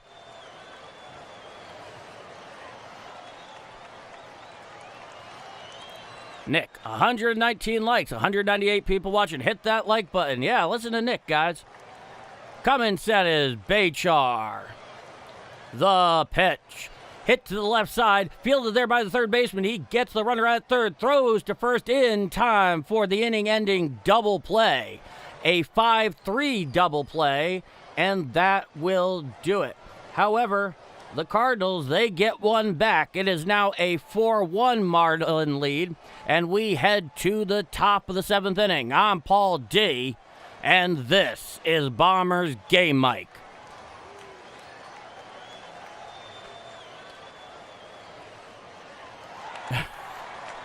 Very good, Brian. I like that. Oh, come on, Ron. This has been a very good team for most of the year. No, that was definitely not the plan, C. John. You're hoping you're going to get more out of that with runners on first and second, one out and one in. Is tomorrow a day game? Have a very sick dog. We'll try to make it. Well, the dog definitely takes precedence. And yes, tomorrow afternoon is a day game. First pitch for Game 3 of this series, the final game, is scheduled for 1:15 p.m. Central Time. I will be live here on Game Mic at 1:05 p.m. Central Time. And then Monday's the off day, and they start a 3-game series in Atlanta against the Braves on Tuesday, after which they will go to the north side of Chicago and face the Cubs over the 4th of July weekend. America's 250th birthday. Oh, yeah, and I know I still have to sing God Bless America a cappella, non-ironically. And I am getting prepared to do just that. That's a week from tonight. In fact, the game on the 4th of July is a night game. It's a national game on Fox. All right. Due up for the Marlins is the 8-hitter Sanoha, who has an RBI single himself. Then the 9-hitter, the catcher Mack, and then they're back to the top of the lineup with Xavier Edwards. Pallante is out there for his 7th frame of work. He'll probably go batter by batter. Righty-righty matchup against Sanoa. Here's the first pitch. A slider down and away and out of the zone. The count is 1-0. To be Terminator, you have to do damage. Well put. Very well put. 87th pitch there for Pallante. He comes wide. The 1-0 to Sanoa. Strike, slider, outside corner, about thigh high, and the count is 1-1. Love Rainbow Trout Grilled. That sounds actually really good. Coming wide's Pallante. The 1-1 to Sanoa. Hit to the right side and over the head of J.J. Weatherall into right center field for a leadoff single by Sanoa here in the top of the 7th inning for the Marlins. They haven't been able to really get him much tonight. So a runner on first with nobody out here in the top of the 7th inning. Next pitch is going to be Pallante's 90th. Now here is the lefty hitting catcher Joe Mack. He is 1 for 2 with a single and a run scored. 256, 4 home runs, 18 RBIs in 39 games. Runner leads off first. Righty-lefty matchup. Coming set is Pallante. He's from the stretch. He sets at the Birds. Throws over to first. Back in time is Sanoa, taking less than a 0 lead. Catfish grilled from my pond inside an hour of catching. Oh, man. I love catfish. Coming set is Pallante. He's from the stretch. First pitch to Mack. Strike, four-seam fastball down and in at the knees. Clock 96 miles an hour, and the count is 0-1. Oh, a double play would be wonderful here. Sanoa leads off first. Coming set is Pallante. Here's the pitch. A knuckle curve in the dirt and out of the zone. Nicely blocked there by Jimmy Crooks. The count is 1-1.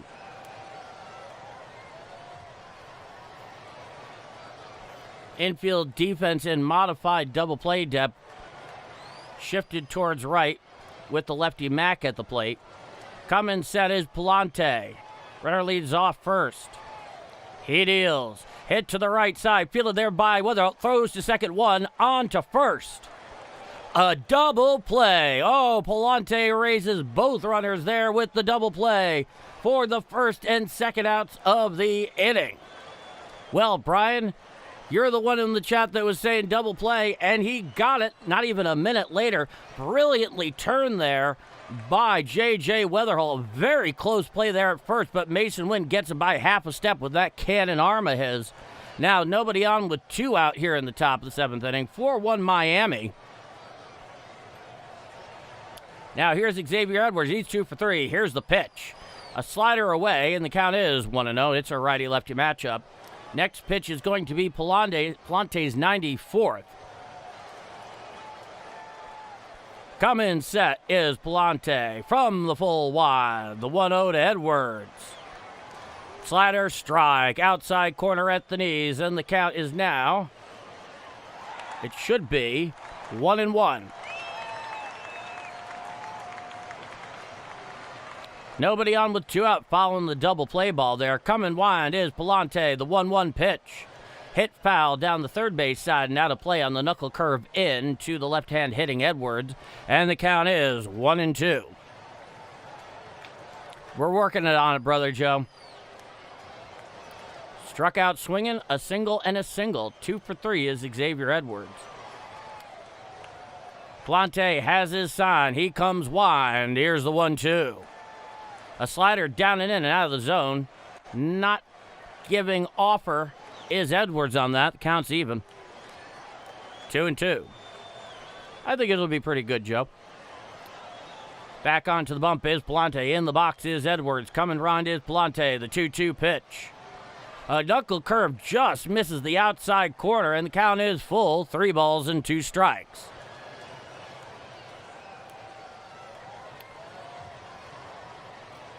Xavier Edwards is back into the box. Otto Lopez sits on deck. Coming wide, the 3-2 pitch. Hit on out there in the left center field and in for a base hit. And it goes all the way to the wall, playing it there in the corner. In left center field, I should say, is Lars Nootbaar. And into second with a stand-up 2-out double is Xavier Edwards. He went the other way with it, perfectly placed into left center field. Lars Nootbaar, being the closest fielder to it, could not cut it off. It went all the way to the base of the wall, and Xavier Edwards is standing up at second with a 2-out double. And here comes Ollie Marmol. We have ourselves a pitching change. 98 pitches tonight here for Pallante. Still responsible for the runner down at second. And Marmol goes to the pen. Who is he bringing in? Matt Swanson, the right-hander, is coming in. So we have ourselves a pitching change. Need some runs. One more out. Might be done. Here comes the bleep show, yeah. Yeah, this one has not been pretty, to say the least, lately. We'll see what happens. It's a new day, but terribly optimistic? I mean, how could I be? How could any of us be? But stranger things happen every day. So it'll be a righty-righty matchup with Otto Lopez due up. On deck for the Marlins is Stowers, and then in the hole is Heriberto Hernandez.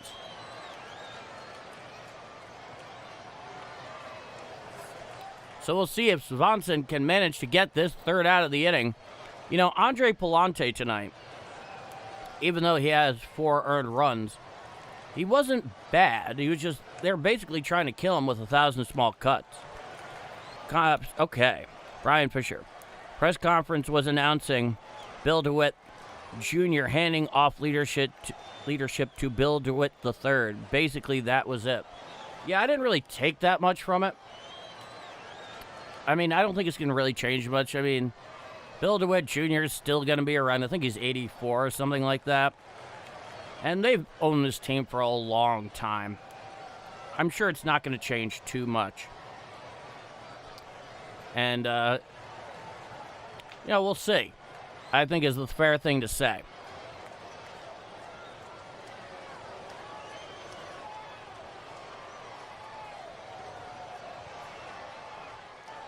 Akamorti. To be fair, Cardinals are number 10 ranked for late inning scoring.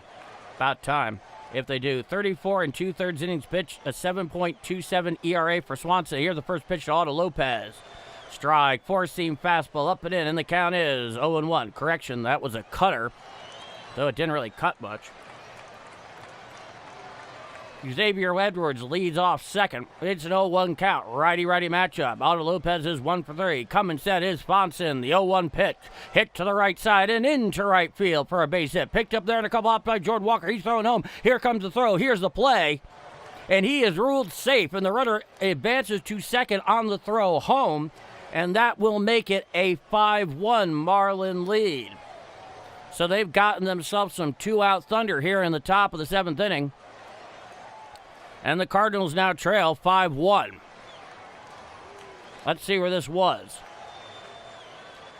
It wasn't that different than the pitch before it. He just turned on it. Nobody had a chance. Jordan Walker made an excellent throw home, but he got him wide and it was too late. So a runner on second with 2 out, 5-1 Miami. That one is charged to Andre Pallante. So 5 earned runs for him tonight. Here's the lefty Stowers. He's 2 for 3. Coming set at the belt is Swanson. Here's the pitch. Out and away, a sinker and out of the zone. The count is 1-0. Herein lies the problem indeed, Tennessee Bigfoot. Runner leads off second with 2 out. One already in here in the top of the 7th inning. Here's 1-0. Swinging strike on the sweeper up and in. Clocked 86 miles an hour out of the right hand of Swanson. And the count is 1-1.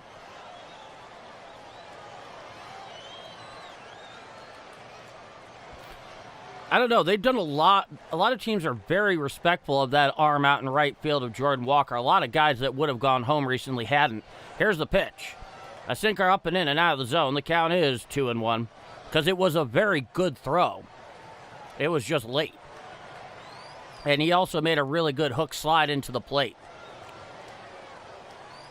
Runner leads off second. It's a 2-1 count. Coming set at the belt is Swanson. The 2-1 pitch. Swinging strike on the sweeper in, and the count is 2-2.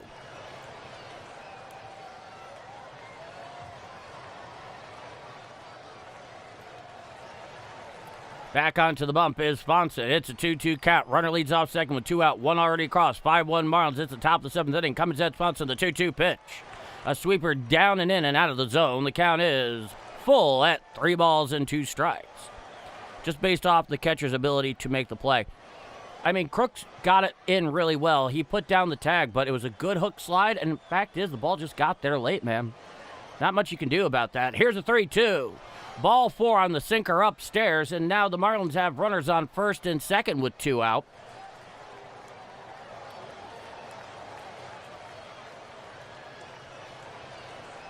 Now here comes Heriberto Hernandez. He is 0 for 2 with a walk tonight. He has runners on first and second with 2 out. It'll be a righty-righty matchup.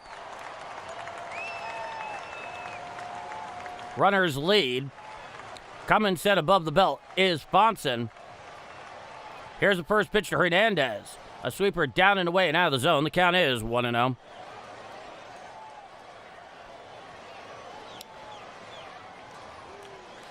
Runners on first and second. Back onto the bump is Swanson.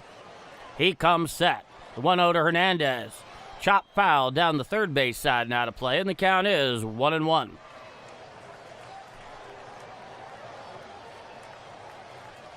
He steps out of the box, adjusts his batting gloves, back on in, and Swanson back on the bump. Runners lead, first and second with 2 out, 1 already in. Coming set is Swanson, the 1-1 pitch.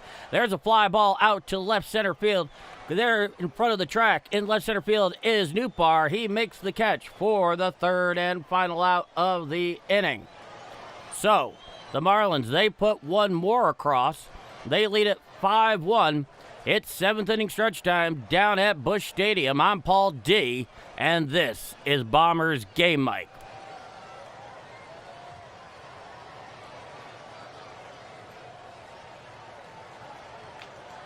I mean, hey, let's put it this way. It is one of the hardest plays to make in baseball.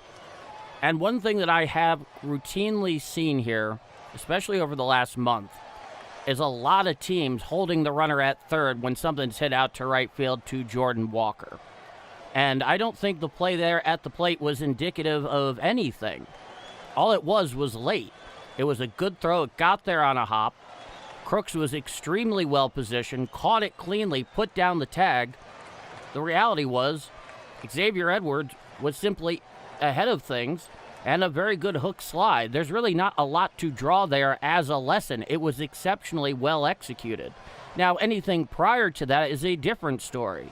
But if we're simply talking about this one play at the plate off the right arm of Jordan Walker and the receiving and tagging abilities of Jimmy Crooks at the plate, the enemy has to get a vote here because Xavier Edwards did an excellent job getting there before the throw and an excellent hook slide. It's what it is. Anything prior to that is fine. That is definitely has rhetorical points there in making the argument. But that play is certainly not indicative of it. They did everything right. But the reality is, in life, you can do everything right and still fail. And that's precisely what happened there, Brian. All right, we are nearly back for the bottom of the 7th inning. Leading off for the Cardinals is Jimmy Crooks, followed by Nate Church, then back to the top of the order with J.J. Wetherholt. 5-1 Marlins in the bottom of the 7th inning. Jimmy Crooks steps in. Bachar is out. Once again here for the 7th. The first pitch of Jimmy Crooks hit to the right side and into right field. Picked up on second there by the second baseman. He throws to first just in time to get Jimmy Crooks. Oh, what a play there by Xavier Edwards. He went in diving head first in shallow right field, managed to pull it in, get up to his knees, throw to Bachar covering, and then get Jimmy Crooks there by half a step. Oh my goodness, that was an incredible play.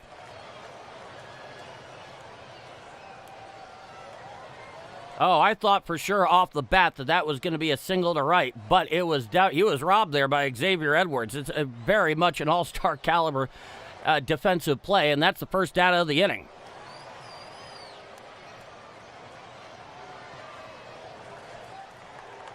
Now here is Nate Church. He's 0 for 2, righty-lefty matchup. Here's the pitch. Fouled straight back on the four-seam fastball up. The count is 0-1.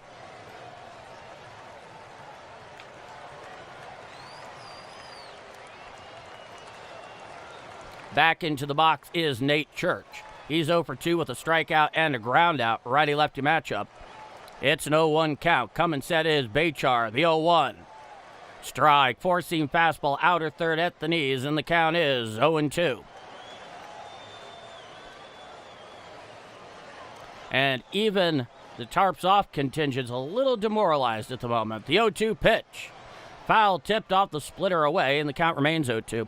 I think everyone respects the outfielders, no argument. But Church gunned down a twin at Minnesota, and Crooks choked. Yeah, Crooks has had a lot of problems, in all fairness. Seems like every play at the plate, Crooks or Herrera as catcher, we blow it. You know, the thing that's interesting about Jimmy Crooks is he was sold to us as a much better catcher than he has shown himself to be so far, which is a little disturbing. Here's the 0-2. Fouled straight back on the four-seam fastball up and away, and the count remains 0-2. And I don't really know what's going on there. Obviously, offensively, he has been nearly an automatic out. He obviously had a base hit stolen there by Xavier Edwards just a moment ago. Coming set is Bachar. Here's the 0-2 pitch. Check swing on the curveball, down and in, goes down, hacking does Nate Church for the second out of the inning. Of all the catchers that are currently sitting on the Cardinal roster right now, Pages most definitely seems to be, based on what we have seen, the best defensively. And even at the moment, his numbers so far hitting this year are better than Jimmy Crooks's. I don't know if that's going to continue. Now here's J.J. Weatherholt. He's 1 for 3. The first pitch to Weatherholt. Fouled straight back on the four-seam fastball up and away, and the count is 0-1. And I think there probably is a move to be had there because you just, first off, carrying three dedicated catchers, is not a great situation on any roster. Coming sets Bachar. It's a righty-lefty matchup. Here's the 0-1 pitch. Swinging strike on the sinker up and away, and the count is 0-2. There we go. And right now, the way Jimmy Crooks has been playing, certainly in terms of his bat, you know, I would not be shocked if they did demote him. And he's got a lot of competition down there talent-wise. The 0-2 pitch. A sinker away and off the plate, and the count is 1-2.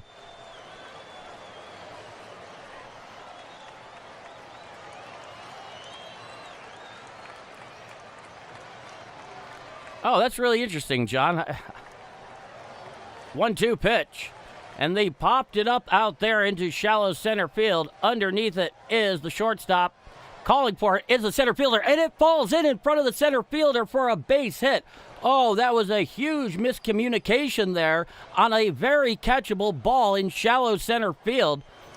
The shortstop had tracked it down. The center fielder came charging it in. I think he was calling for it. Then they got confused between the two of them, and it fell in about equidistant between the shortstop and the center fielder, and the left fielder charging in. That is the second time we've seen something like that happen tonight. So, unbelievably, a two-out hit here by J.J. Weatherholt that otherwise should have been caught, but wasn't. And he has himself a two-out hit. Word, Paulie, I agree with the evaluation of the catcher situation. It's as awkward as three guys riding the same moped. Yeah, that's actually an extremely good analogy you made there, Brian.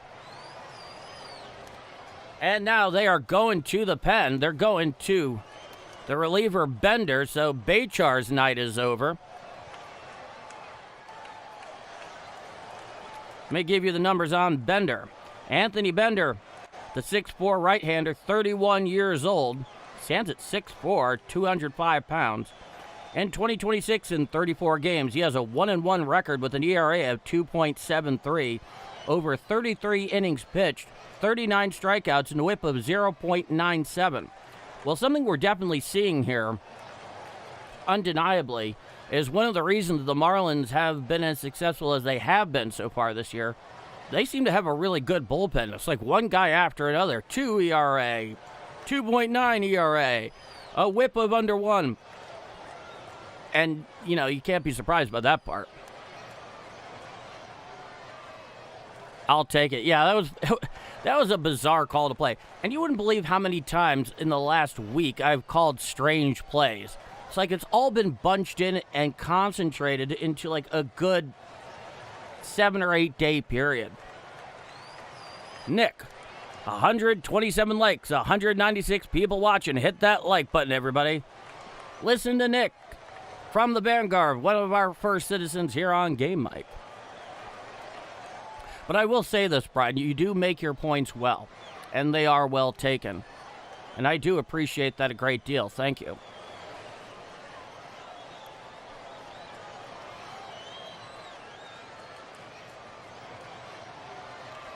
San Fran is a great ballpark. Royal Stadium is pretty too. I've been to both. Very different experiences, no doubt, between Oracle and Kauffman. Alrighty. Now, here's the righty Bender. He's coming in to face Ivan Herrera. I gave you his numbers just a moment ago.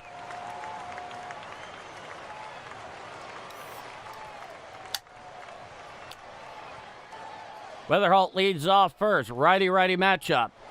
Herrera's 1 for 3. The first pitch to Herrera. A sweeper away and out of the zone. The count is 1-0.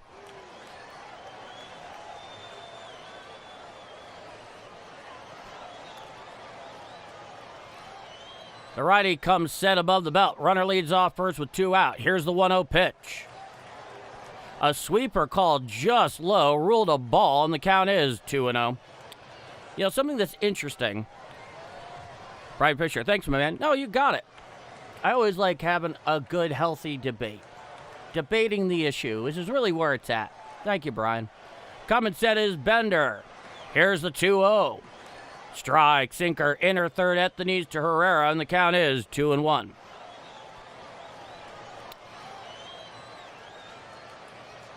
Infield defense clearly shaded towards left, with the runner being held at first. Coming set is Bender. He deals. Popped up behind the plate and out of play on the sinker in. The count is 2-2. Nick, $3 super chat. Thank you so much, Nick. I really appreciate that. You do so much here. No way to thank you other than to say thank you.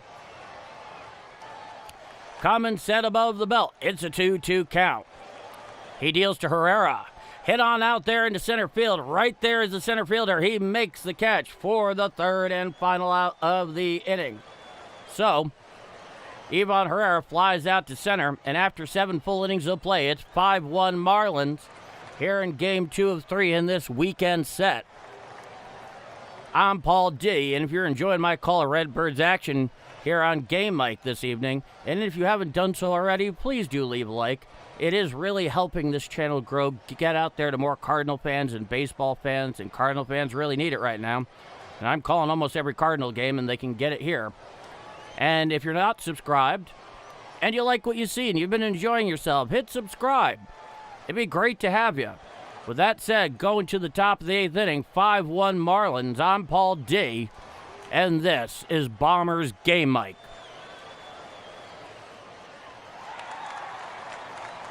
Dennis Gildersleeve, love your call of the games. I'm blind and can no longer see the games anymore. Well, Dennis, here's the first thing I can say. The fact that you enjoy my calls so much and, you're visually impaired at this point is actually probably one of the most profound compliments that I've received since doing this. Because as far as I know, most people here have the benefit of being able to look at the score bug or what my reaction is or anything like that, in addition to the graphics that are up on screen. But if I'm able to paint the picture for you here with my play-by-play, there is no greater compliment that I can receive. And all I can do is say thank you for letting me know that. It's pretty amazing to say the least. Thank you so much for being here. And thank you everybody for being here, for that matter, for spending part of your night with me here on Game Mike.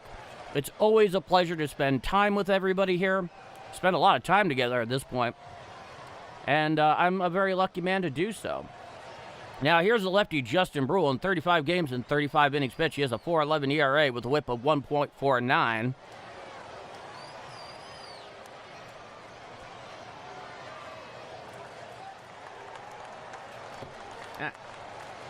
Into the box is Ruiz. He is in for a pinch hitter for Casey. Here's the pitch. Hit on out there into shallow right field. Giving chase there is Weatherholt, he pulls it in for the first out of the inning. At first, I couldn't tell who it was. I'm like, I'm sure that is J.J. Weatherholt, but he isn't looking like that because I saw him in profile. But he hauled it in right center field, so one pitch went out there for Justin Brule. Now, here's the center fielder, the left-hand hit of Jacob Marcy. He struck out, has a double and a ground out.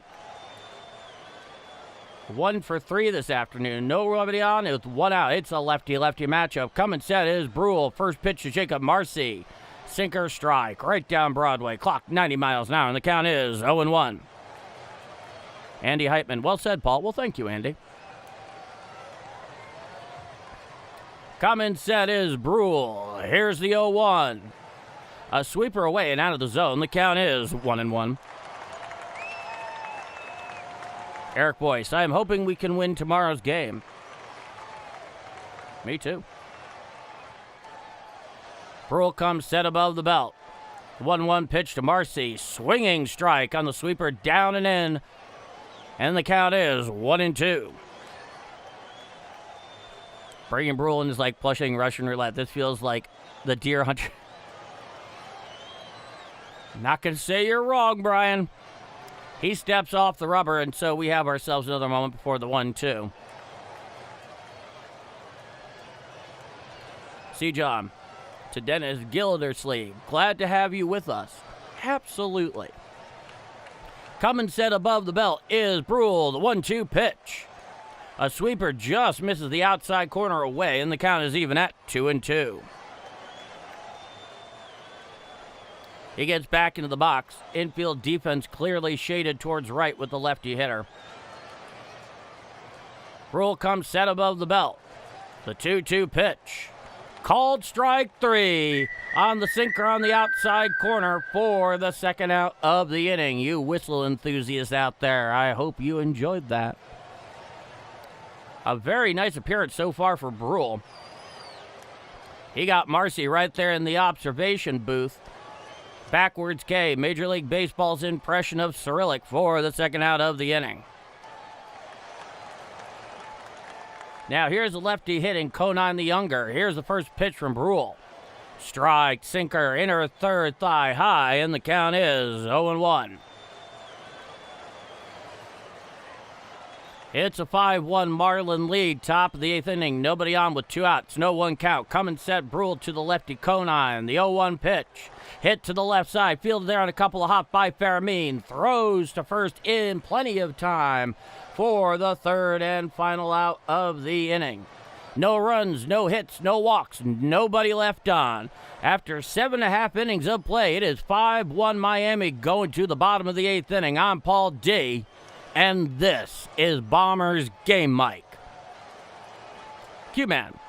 Paul, like you to watch a short YouTube titled Koufax Beans Brock. Okay, Q-Man. Let me pull that up here. I'm not going to watch it in real time, but I'm going to get it on a playlist. Oh, there it is. Oh, yeah, I'm going to be coming back for this one. Yeah. Definitely. Thank you, Q-Man. That one is definitely going to get watched in a bit. I'm not going to watch it right now because I can't watch it right now. But I got it. Right here on this thing that ever leave my hands. Due up in the bottom of the 8th inning is going to be Alec Burleson, followed by Jordan Walker, and then Lars Nootbaar. 3, 4, 5 in the Cardinal order. The guy batting sounds like a medieval warlord. I've never even thought about it like that, but yeah.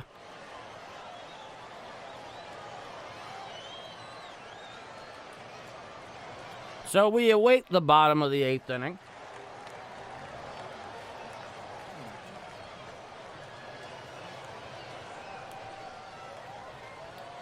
I hope everybody, outcomes here aside in this game, is having a wonderful Saturday night. I'll be back tomorrow. First pitch at Busch tomorrow is scheduled for 1:15 p.m. Central Time. I will start here on Game Mic at 1:05 p.m. Central Time. So a day game after a night game, then an off day Monday, and then the Cardinals travel to Atlanta for 3 on the Tuesday, Wednesday, Thursday. Now stepping into the box is Alec Burleson. Looks like Bender's out for his second frame. First pitch to Burleson. Sinker down and in for a ball, and the count is 1-0. Burleson is 0 for 2. Coming set is Bender. Righty-lefty matchup. The 1-0 pitch. Strike, sweeper outside corner at the knees, and the count is 1-1. From Miami Beach, Florida. Hello, my brother. I'm glad you joined us. Now, here's the 1-1 pitch.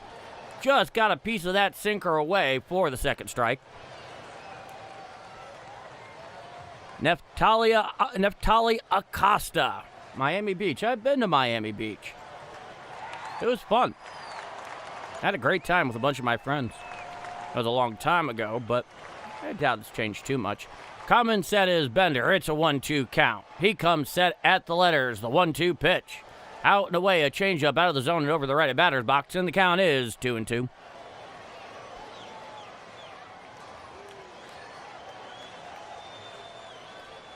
Coming set is Bender. And the 2-2. Hit to the right side. Fielded there on the ground by Stowers. Takes it to the bag himself for the first out of the inning. So Burleson grounds out to first for the first out.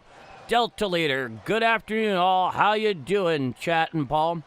Delta Leader, very happy to see you. So I take it that you are behind us time-wise. If you don't mind my asking, Delta Leader, what time zone are you in?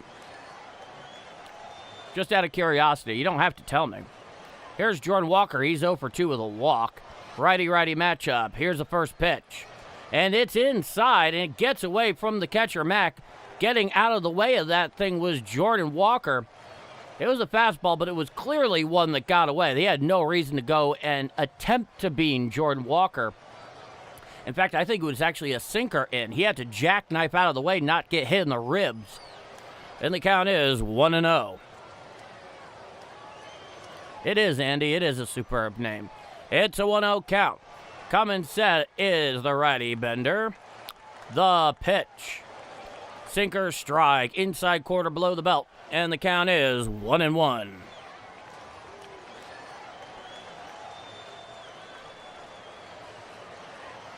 Back into the box is Walker.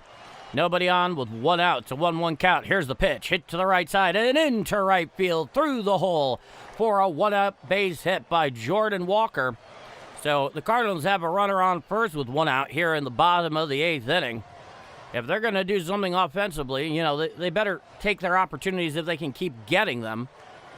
They've been handed it a couple of times tonight, only to basically do all the wrong things in those situations. Now here comes Lars Nootbaar. It'll be a righty-lefty matchup. Walker leads off first. Coming set is Bender. Nootbaar's 2 for 2. Here's the first pitch to Newt. Slider, strike, right down Broadway below the belt, and the count is no balls and 1 strike. So are the Cardinals going to be buyers or sellers? That is still up in the air, Dennis. I have to think that is up in the air. Runner leads off first. Coming set is Bender. Here's the 0-1. Sweeper, strike, right down Broadway. Almost an identical pitch to the previous one, and the count is 0-2. When that happens, I always wonder if certain hitters are guess hitters as opposed to see the ball, hit the ball. Coming set is Bender. Here's the 0-2 pitch. Swinging strike 3 on the changeup away for the second out of the inning. So Nootbaar goes down hacking. He's now 2 for 3 tonight. Now here comes Mason Wynn, the righty hitting shortstop for St. Louis. His RBI single to right in his last at-bat is the Cardinals' only run tonight. He steps into the box. It's a righty-righty matchup. Jordan Walker leads off first. Coming set is Bender. This will be his 17th pitch of the outing. Here's the first pitch. Foul back behind the plate, now to play on the sweeper away, and the count is 0-1 to Mason Wynn. It's really hard to say, Dennis.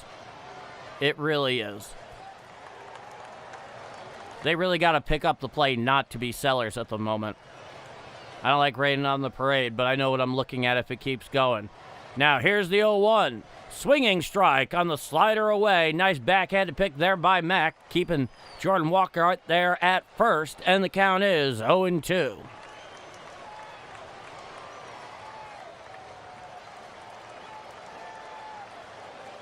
You're probably right, Brian. Stepping off the rubber there is Bender. He gets the rosin bag, trying to get a bit more traction there on the baseball.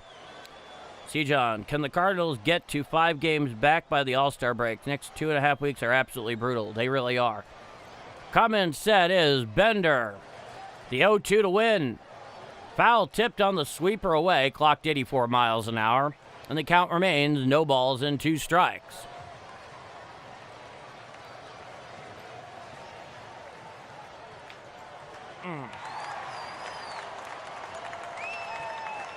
Back into the box is Mason Wynn. He's 1 for 3 with an RBI single.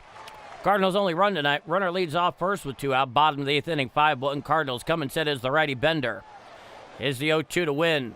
Swinging strike 3. Down, hack and goes Win for the 3rd and final out of the inning. So no runs, 1 hit, no walks, 1 left on. We head to the top of the 9th inning.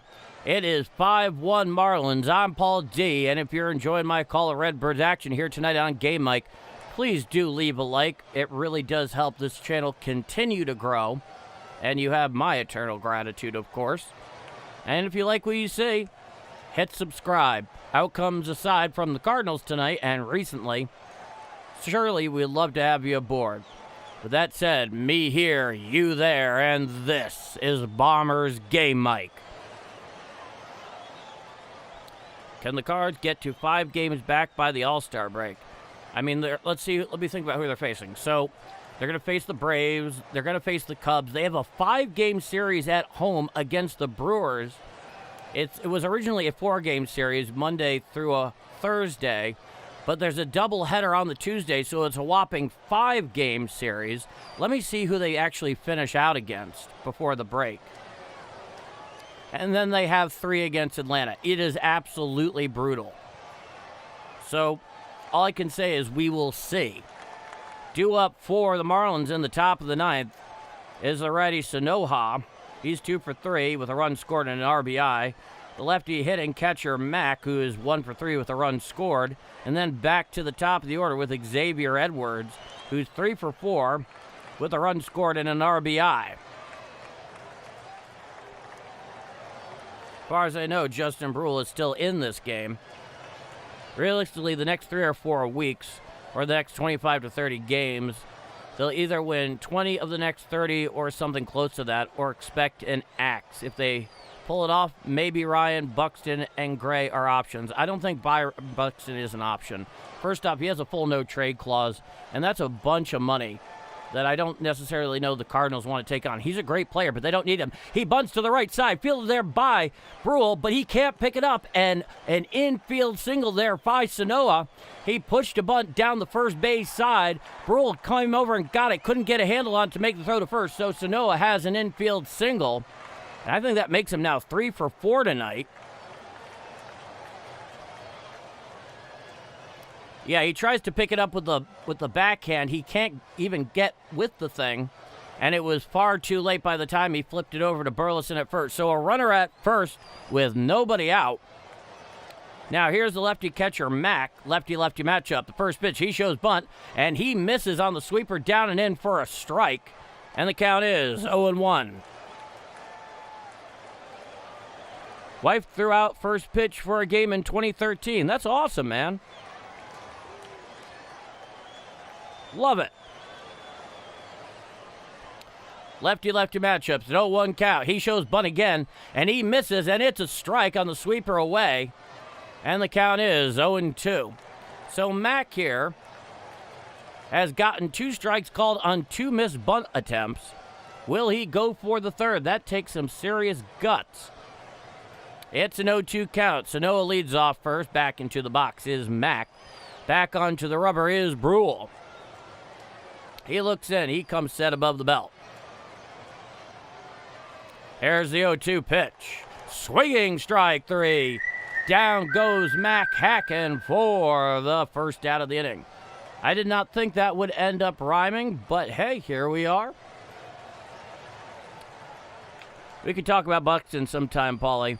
There is media spin there, a ton of media spin. It's just, for me, it's just like it doesn't quite add up. What they need is young pitchers that are on the verge of, cracking the major leagues. Now, here's Edwards throwing over to first, back in time as Sanoa with a less than a nothing lead. Xavier Edwards, a strikeout, a single, and a single.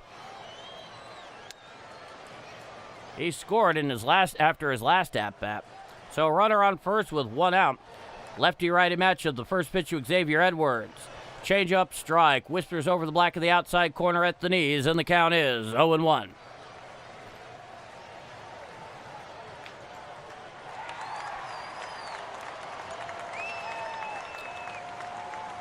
Coming set is Brule.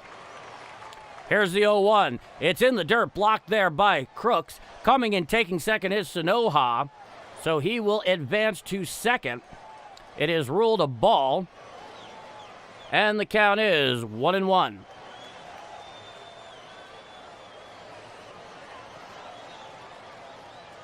Edwards 3 for 4 tonight. He gets back into the box. It's a 1-1 count. Coming set is Brule. Here's the 1-1. Hit on out there to left side field on a couple of hops there by Wynn. He throws to first in time for the second out of the inning. Moving to third on the play is Sanoha. And that'll put a runner on third with 2 out here in the top of the ninth.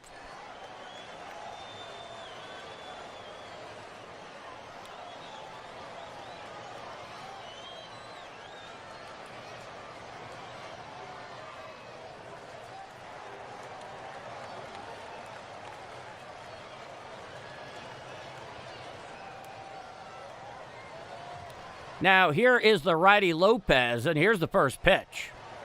Sweeper, strike, outside corner, and the count is 0-1.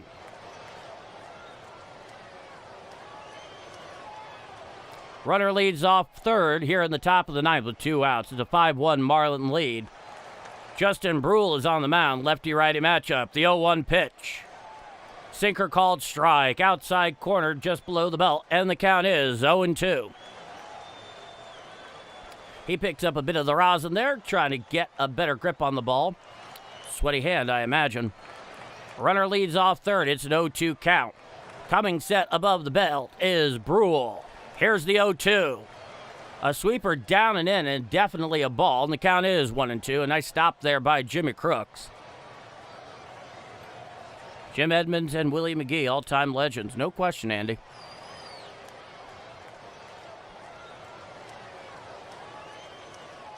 Back into the box is Lopez. He comes, set, does Brule. The 1-2 pitch. Foul tipped and rolls over towards the Cardinal on deck circle on the changeup down and away, and the count is 1-2.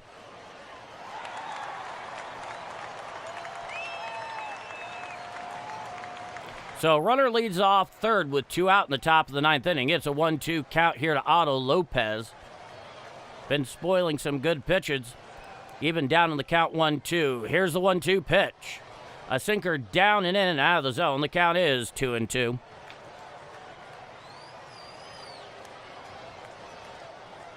So in the bottom of the ninth, the Cardinals will have last licks. And if they're going to do something, they have quite a hole to climb out of. Coming set is Brule. He deals. Hit to the right side, and stop there. Kiley gets away there from Burleson. He throws to first with Brule covering, and he just beats Xavier Edwards to the bag for the third and final out of the inning.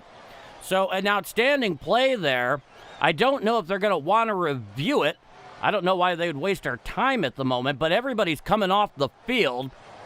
It was a bang-bang play. Alec Burleson made an excellent stop behind second to get that ball. Slightly got away from him. Brule made the absolute sprint out to second covering. Then Burleson managed to get a handle on the ball.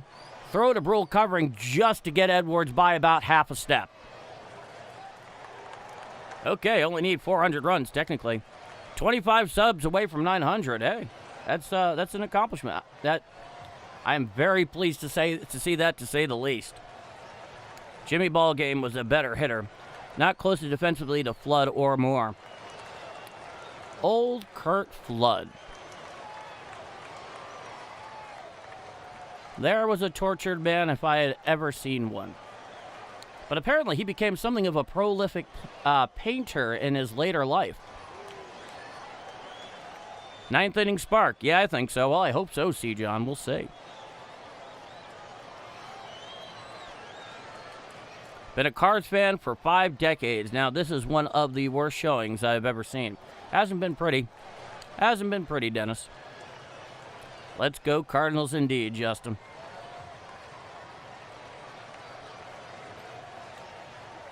So we await the bottom of the 9th inning. Due up for the Cardinals is Jose Fermin, Jimmy Crooks, and Nate Church.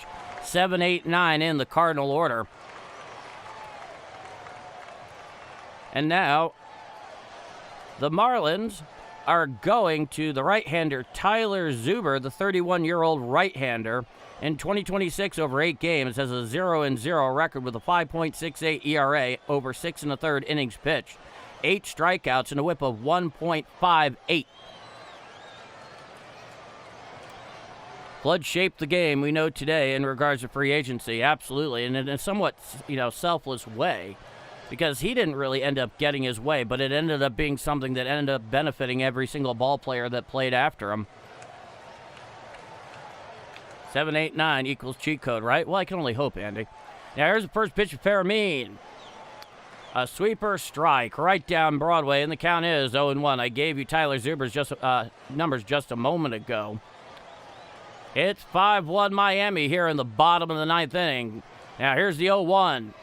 A four-seam fastball will, and jackknipping out of the way is Jose Fermin, and the count is 1-1. That last lib game you missed, Paul, I'm glad it was a disaster. I don't know what's going on with him right now, but he is not looking right, to say the least, on some deeper level. Coming set Zuber, he deals. A four-seam fastball down and away and out of the zone. The count is 2 balls and 1 strike.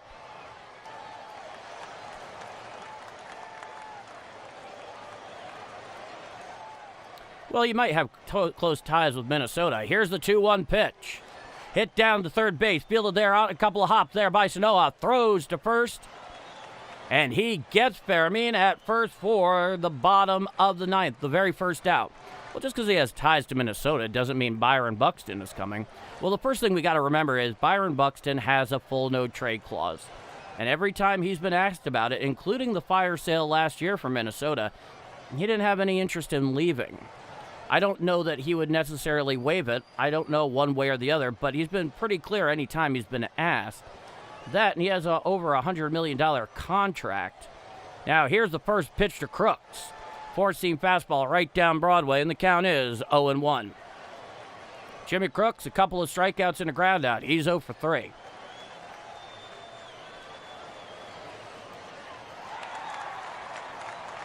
Crooks goes back into the box. There is 1 out with nobody on here in the bottom of the 9th. Coming set at the letters is Zuber, the first pitch to Crooks.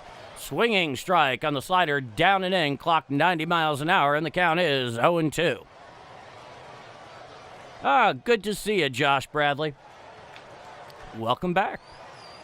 Coming set at the letters is Zuber. Here's the 0-2. Swinging strike 3. Down goes Crooks for the second out of the inning. So now this is the final out here for the Cardinals, down 5-1 the bottom of the 9th. And here comes Nate Church, the 9-hitter. It'll be a righty-lefty matchup.